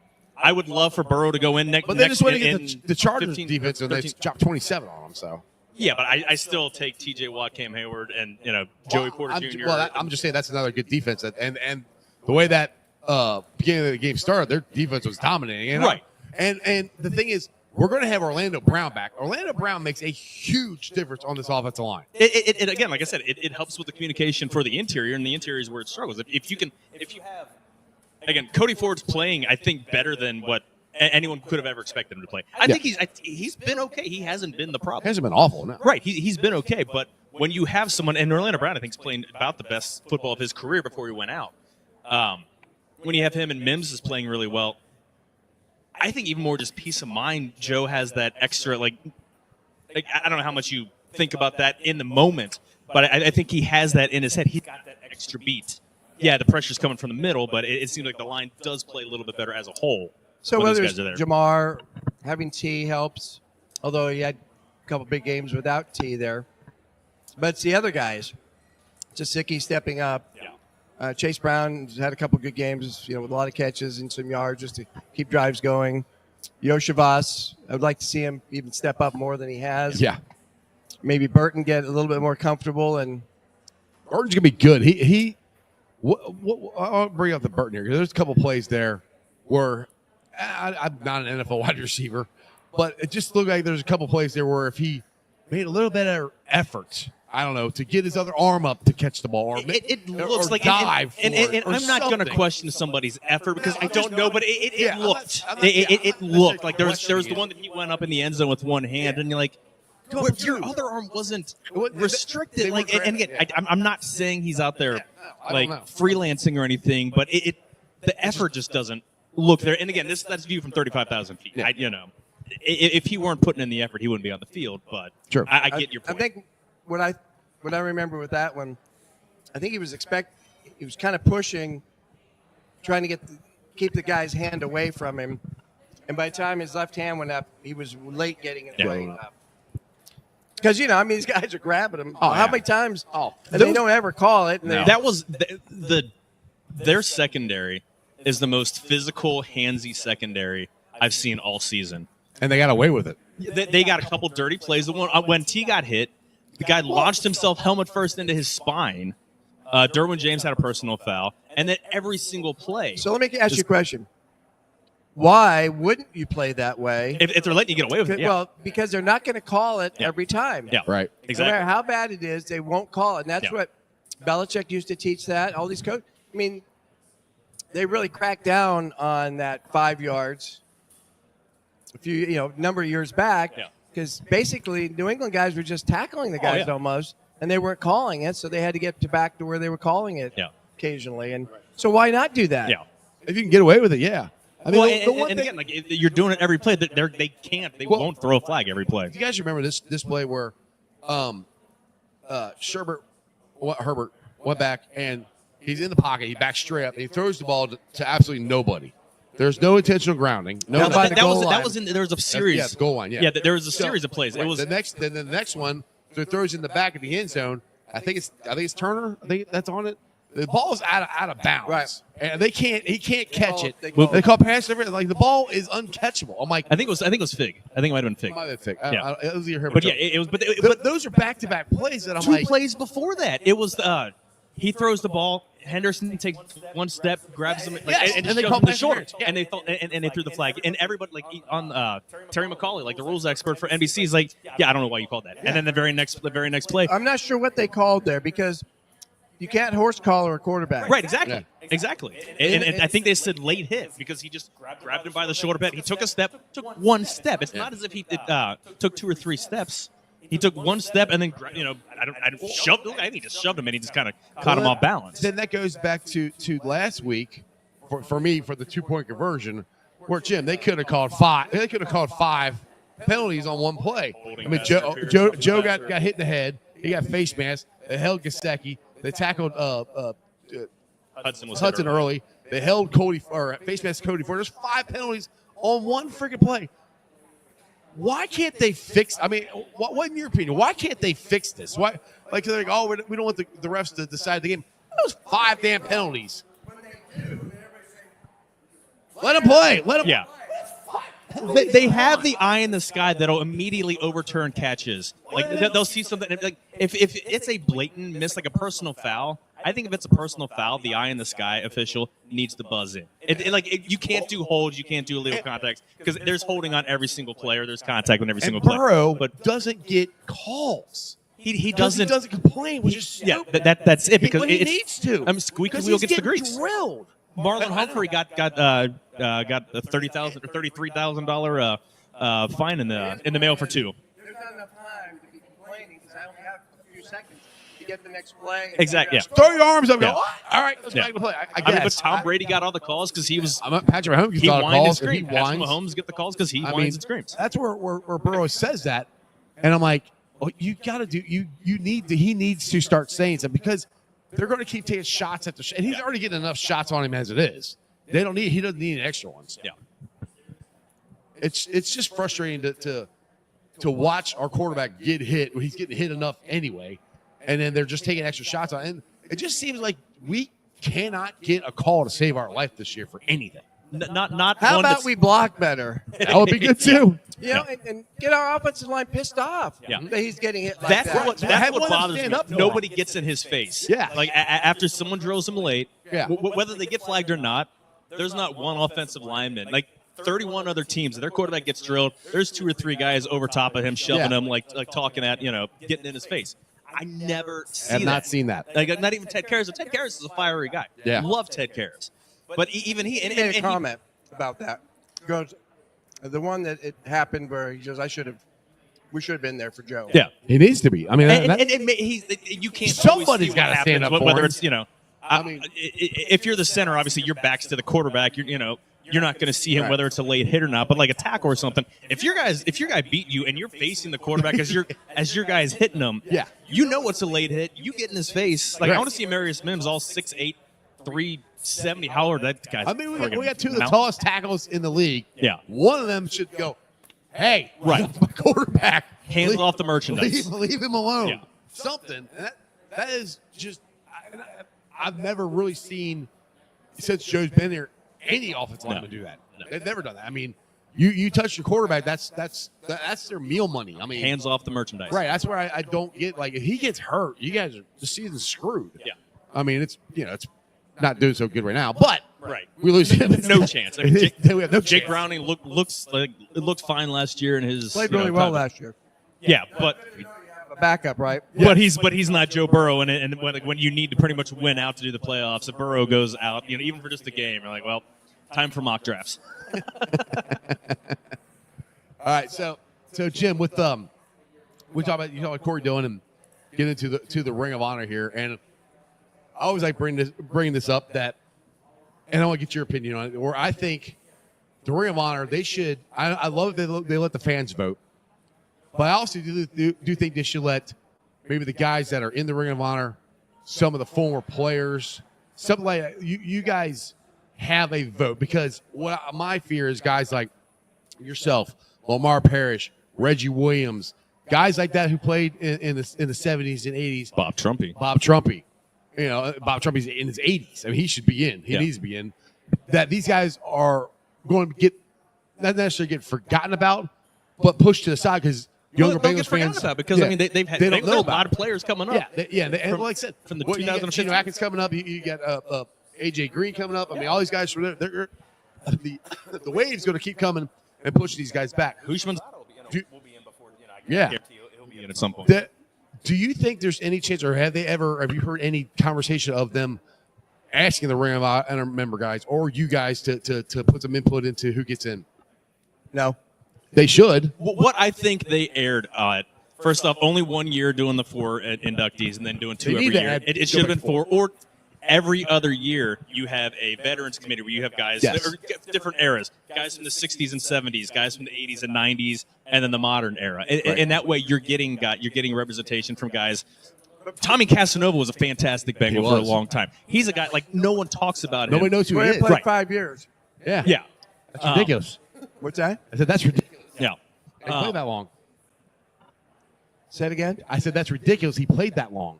What do you mean? Did he only play that long? Yeah. Oh, okay. So, I mean, that's No, the thing. he's like a world-renowned ophthalmologist. Yeah, I know. So he I went know. to med school. Yes, I That's know. what- Or Mike Reed. Yeah. I mean, Mike, yeah, he's In the got great. Songwriters He's Hall doing of okay. Fame. They both have done very well yeah. for I'm themselves. saying that how good he was in that short amount of time. That's ridiculous. That part is It's unfortunate for us. Yeah, I put it that way. Not ridiculous for the world. The world. I mean, it's better place where he's at now. But those are guys that people don't know about him. I mean, if you Or they're just pushed in the background. They know the name, but in terms of like they're just They don't know what he if you did. look at the list that's still available, that it's older guys right now. Mhm. They haven't incorporated really much in the way of Yeah. younger yet, because I know because we're working so far back. yeah. They're trying to get the older guys that are going to go in before they start bringing the other guys Yeah. up. I think. That was my beef when Corey Dillon got all upset before last year when they came out. And is he deserving? Absolutely. Like best running back in team history. Right. But dude, there's 30 years of Bengals history before you stepped foot on the field. Like you're not getting passed over. Well, same thing with Chad Johnson too. Well, right. Like Yeah. right. Like you're not getting forgotten. These are guys that people didn't see. Like how many Bengals fans have seen Corey Dillon play football? A lot. 80% of them. Outside of the younger generation. How many people got to see you kick field goals? How many people? On YouTube, I did too, but I mean, YouTube, maybe. we're old. Like we're in our mid late 40s. Oh. But What's that? Mid, I said mid. And you weren't late, very old. Mid, you weren't very old when late you saw me play. I'll be 50 in April. So. Okay. But You're a youngster. Yeah. I mean, Reggie Williams. See, he said I'm a youngster. See, he always calls me old. Good. But yeah, Reggie Williams is one he's one of the best linebackers of his era. Well, and just iconic in terms of besides, and I go back with him, more than just the impact on the football field, the kind of man that he was. I'm for crying out loud. He was a city councilman while he was an active NFL player. You'll like never see the that amount, again. like the charity work that he's done, like the work that he's done with Disney. I mean, in terms of just impact as a human, he deserves to be in there. Right. And not a lot of people know about him because they are, newer guys are getting it. And I don't know what the eligibility requirements are. If it's 10-year or what's the. I think it's 5. Isn't Only it? 5? Okay. So, yeah, guys like Gino and Carlos Dunlap, I mean, he's persona non grata kind of at this point, but because of the way that he left. But, I mean, Right. he'll be, he belong. You look at his resume, and he'll be yeah. at some point. He's fantastic. Oh, yeah. But that's the thing is, like the guy I've been pushing for from the old our parish. Oh, yeah. I mean, he was Deion He should Sanders. be in the Hall of Fame. He should be in the Hall of Fame for sure. And, he was Deion Sanders before Deion Sanders. I mean, I think I can't remember somebody. I'm not the one that said that. Somebody else said that before I did. But I mean, guys like that. I mean, I don't want them to get forgotten, and I want them here. I was like, that's why I keep banging this drum, and I hope that the Bengals are listening. That they need to at least get it to 4, so we get these guys in the older generation in, because they're all going to eventually get in. But we want them here to enjoy it. We don't want it to be like Ken Riley, where he wasn't Right. here to enjoy any of it. Yeah. That's what like Kenny said about going to the Hall of Fame. He goes, look, if you're going to put me in and I can't enjoy it, I don't What's really the care point? if I go in. Yeah, Yeah. exactly. And I mean, that's where, like, well, just for the Hall of Fame this year, hopefully Willie gets in. I mean, Willie should have already been in. Both Kenny should have Andersons, already- Chad There, Johnson. I mean, if or you think about the lost decade of the 90s, that really hurt. and he hurt- played hurt. during a portion of that, and Yeah. Corey did also. It was almost like the Bengals were forgotten. Yes. Well, and you look at the representation. Had the Bengals been the most successful franchise since they debuted in '68? No. No. They're They're not the the worst wor- franchise. no, Like, they're not the worst either. there's several franchises that are worse. But you look at the erasure of them in the national consciousness. We have 2 Hall of Famers who are known for being a Bengal. Uh-huh. 2.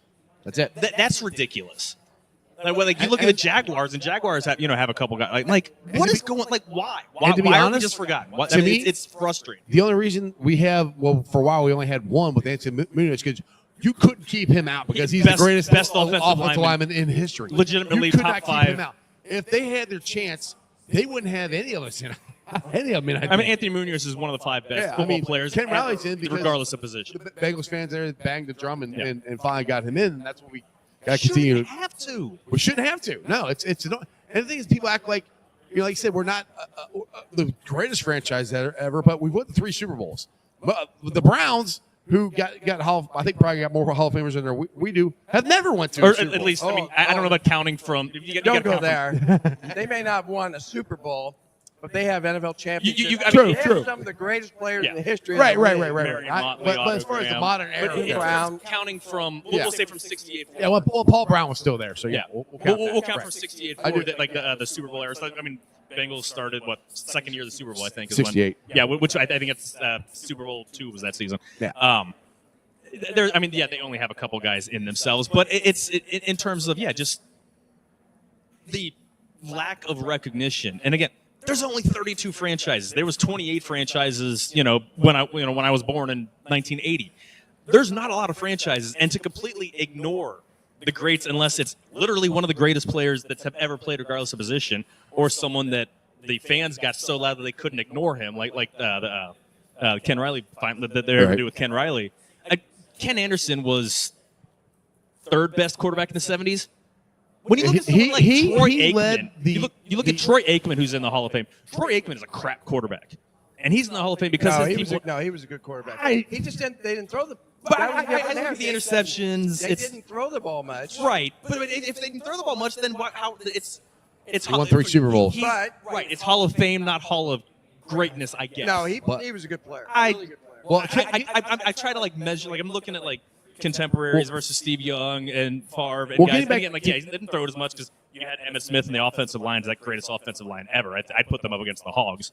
But it's compared. Kenny Anderson was so much better than his peers than Troy Aikman was to his peers. Better than his peers than Joe Namath. Getting back to Kenny Anderson, like he led the AFC, I think, or maybe all of football in back-to-back years in the 70s and 80s. Dan Fouts, who he beat in the Freezer Bowl, is in there. I mean, their comparisons are ridiculous, and there's no reason. Well, the numbers aren't close. Yeah, the numbers Dan aren't Fouts close. had numbers that were way. Yeah, he was a prolific passer. Yeah, That was Eric He's a Coria. great player. Eric Coria. Well deserving. Yeah. I'm Again, not. we played different. Yeah, We I'm played not- a different ball. Yeah. Like Isaac Curtis had 419. They had a rule 16. change because of him too. Yeah. The Isaac Curtis rule. They call it the Blunt. The Mel Oh, Blount. yeah, Mel Mel Blount, yeah. Blunt rule in Pittsburgh, but it's really. It's Roca Isaac Curtis. I was with the Raiders, and the referees came in to talk to us, and that was the year they instituted it. And the guy said, "This is the Isaac Curtis rule," There you go. because Paul Brown pushed really hard for it because Isaac they couldn't cover him, so they just mauled him. Tackled him. Right. They beat him up, and they all the way down the field as much as they could. I mean, they put a saddle on him and rode him like he was a damn. So And they he still had couldn't cover him. 416 catches. He never had 50 catches in a year. He never had 1,000 yards, but he averaged like almost 17 yards a catch. He just It's didn't ridiculous. throw the ball much. So if you look at those numbers for Kenny or for Isaac, then you know Kenny's not going to have huge numbers. 'cause Right. Just didn't throw the ball.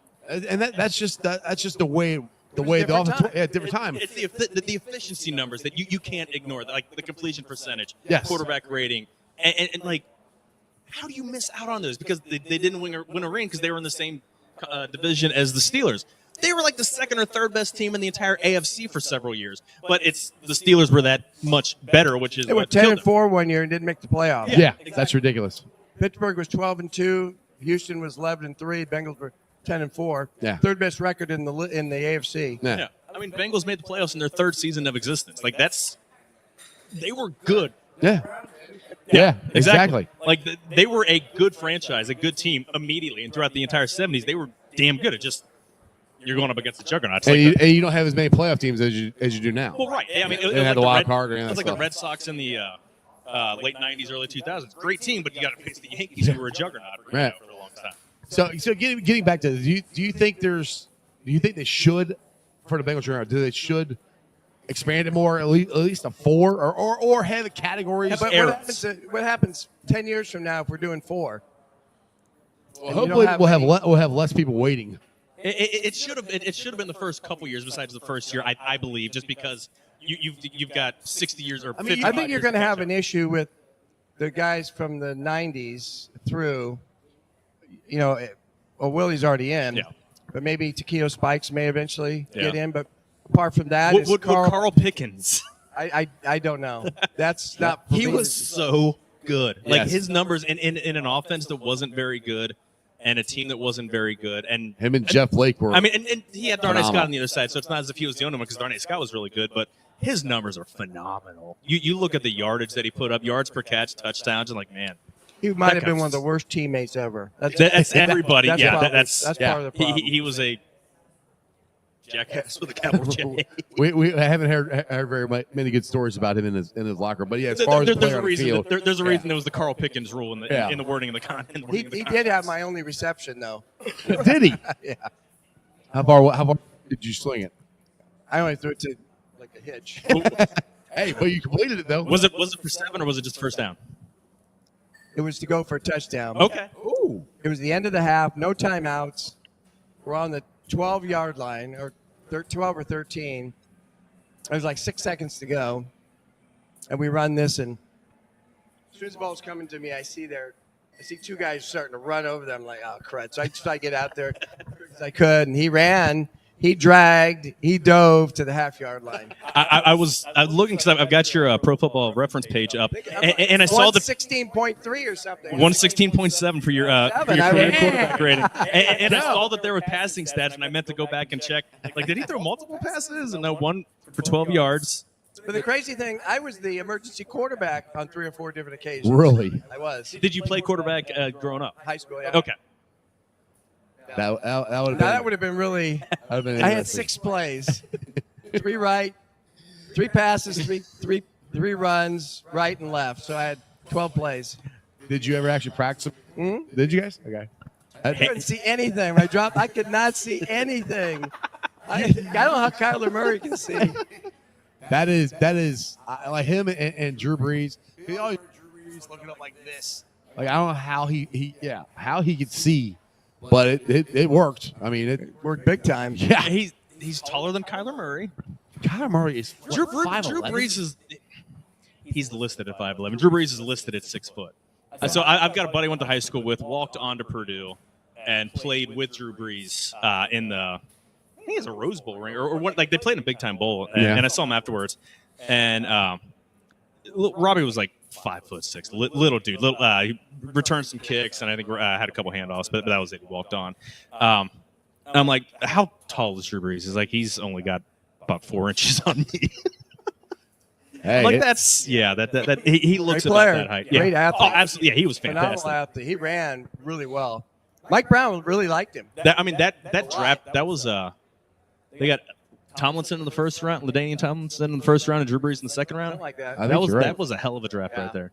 LT was Well, it wasn't for San Diego. That was It wasn't a great draft for San Diego because they only had him for until they messed up his shoulder. season and a half. yeah.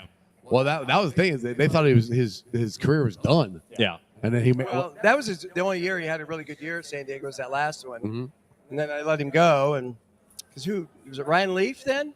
no Philip Rivers. Oh, Philip They were- Rivers. yeah. That he was- was yeah, before Phil- Leaf. That Leaf was before. Eli Manning telling him not to draft him. Yeah. That's what that was. I saw that. Yeah, that and then the Steelers And they got Philip Rivers late. yeah, with and them. the Steelers got Roethlisberger that year. Yeah, that was the 04 draft. Yeah, I think so. Yeah. It's a pretty good one. Yeah, a little bit. Not Some bad at decent all. players out Yeah. of him. I was going to say because I know Carson was the year before, and then Yeah. he and Roethlisberger both started.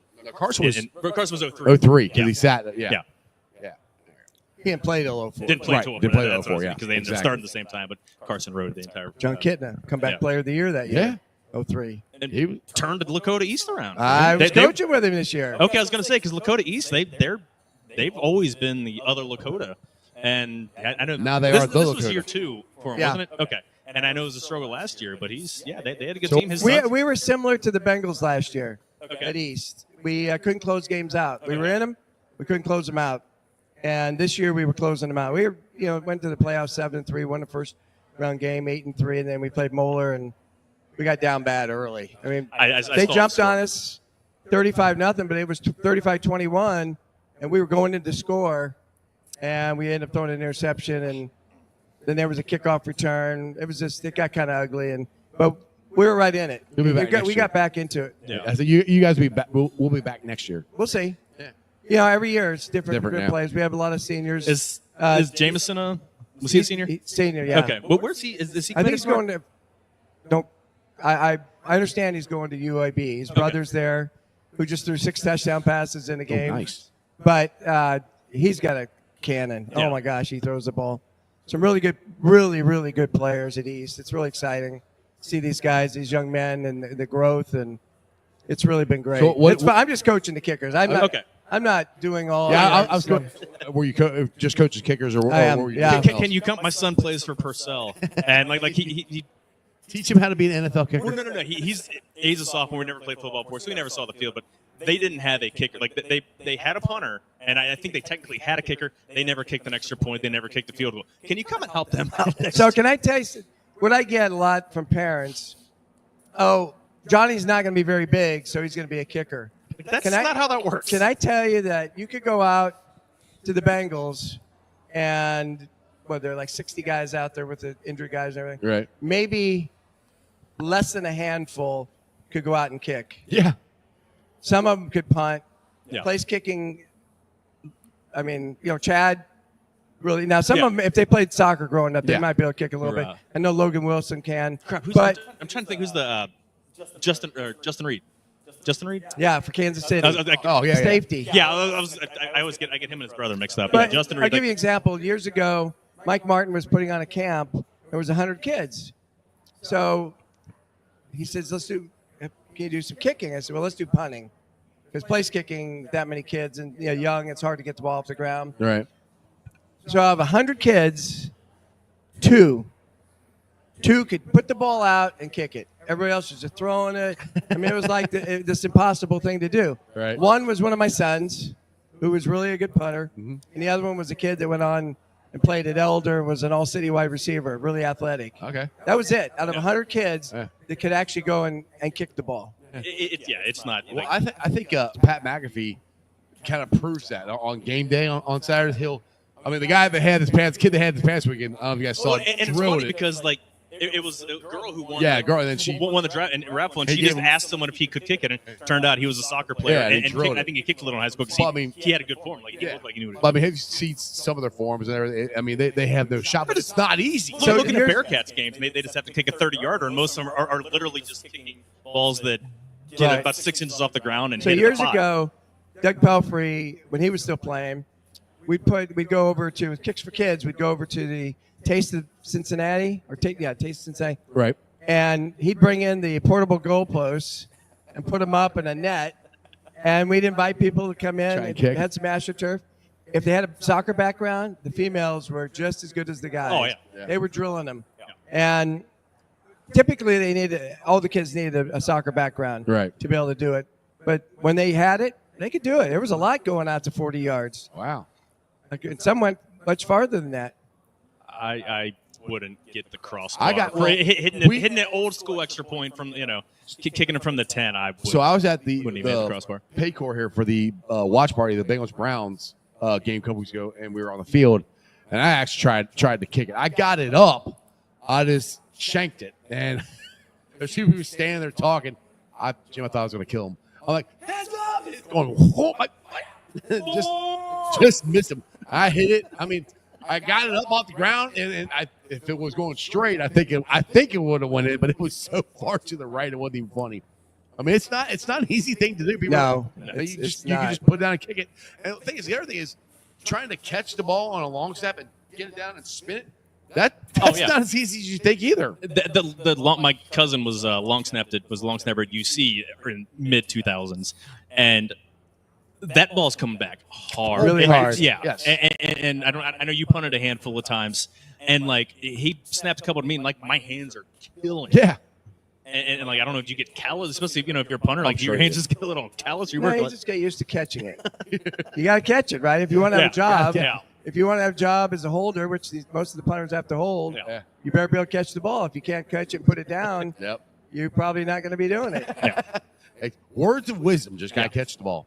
All right, that being said, it's 7:57. Jim, I appreciate you coming in here on short notice. I really do. I'd say give it up for the crowd, but my family. We have a boisterous crowd Very here. boisterous crowd. So again, Jim, thank you very much for joining us, man. And, You're welcome. Hopefully the Bengals will turn this thing around. We'll see what That happens. would be awesome. That would be.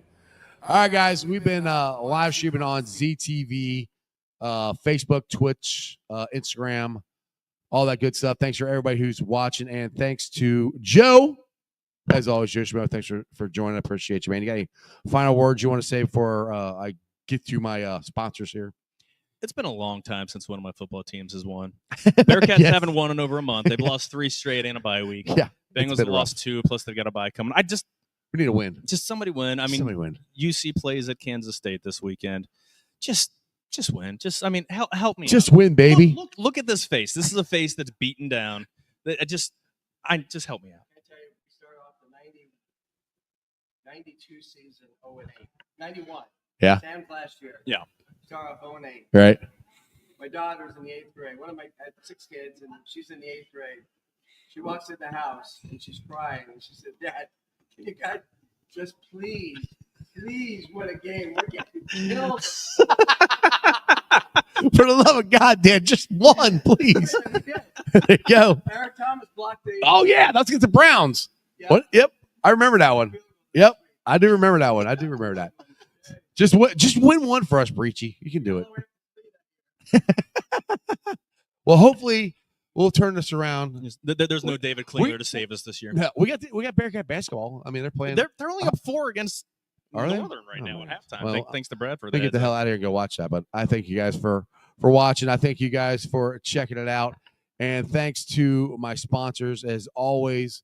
I got Priority Lawn and Landscaping. Please make sure you guys check them out if you're interested in. I know grass isn't growing right now, but leaf removal, snow removal. Check out Priority Lawn and Landscaping, also Midwest Best Barbecue and Creamery.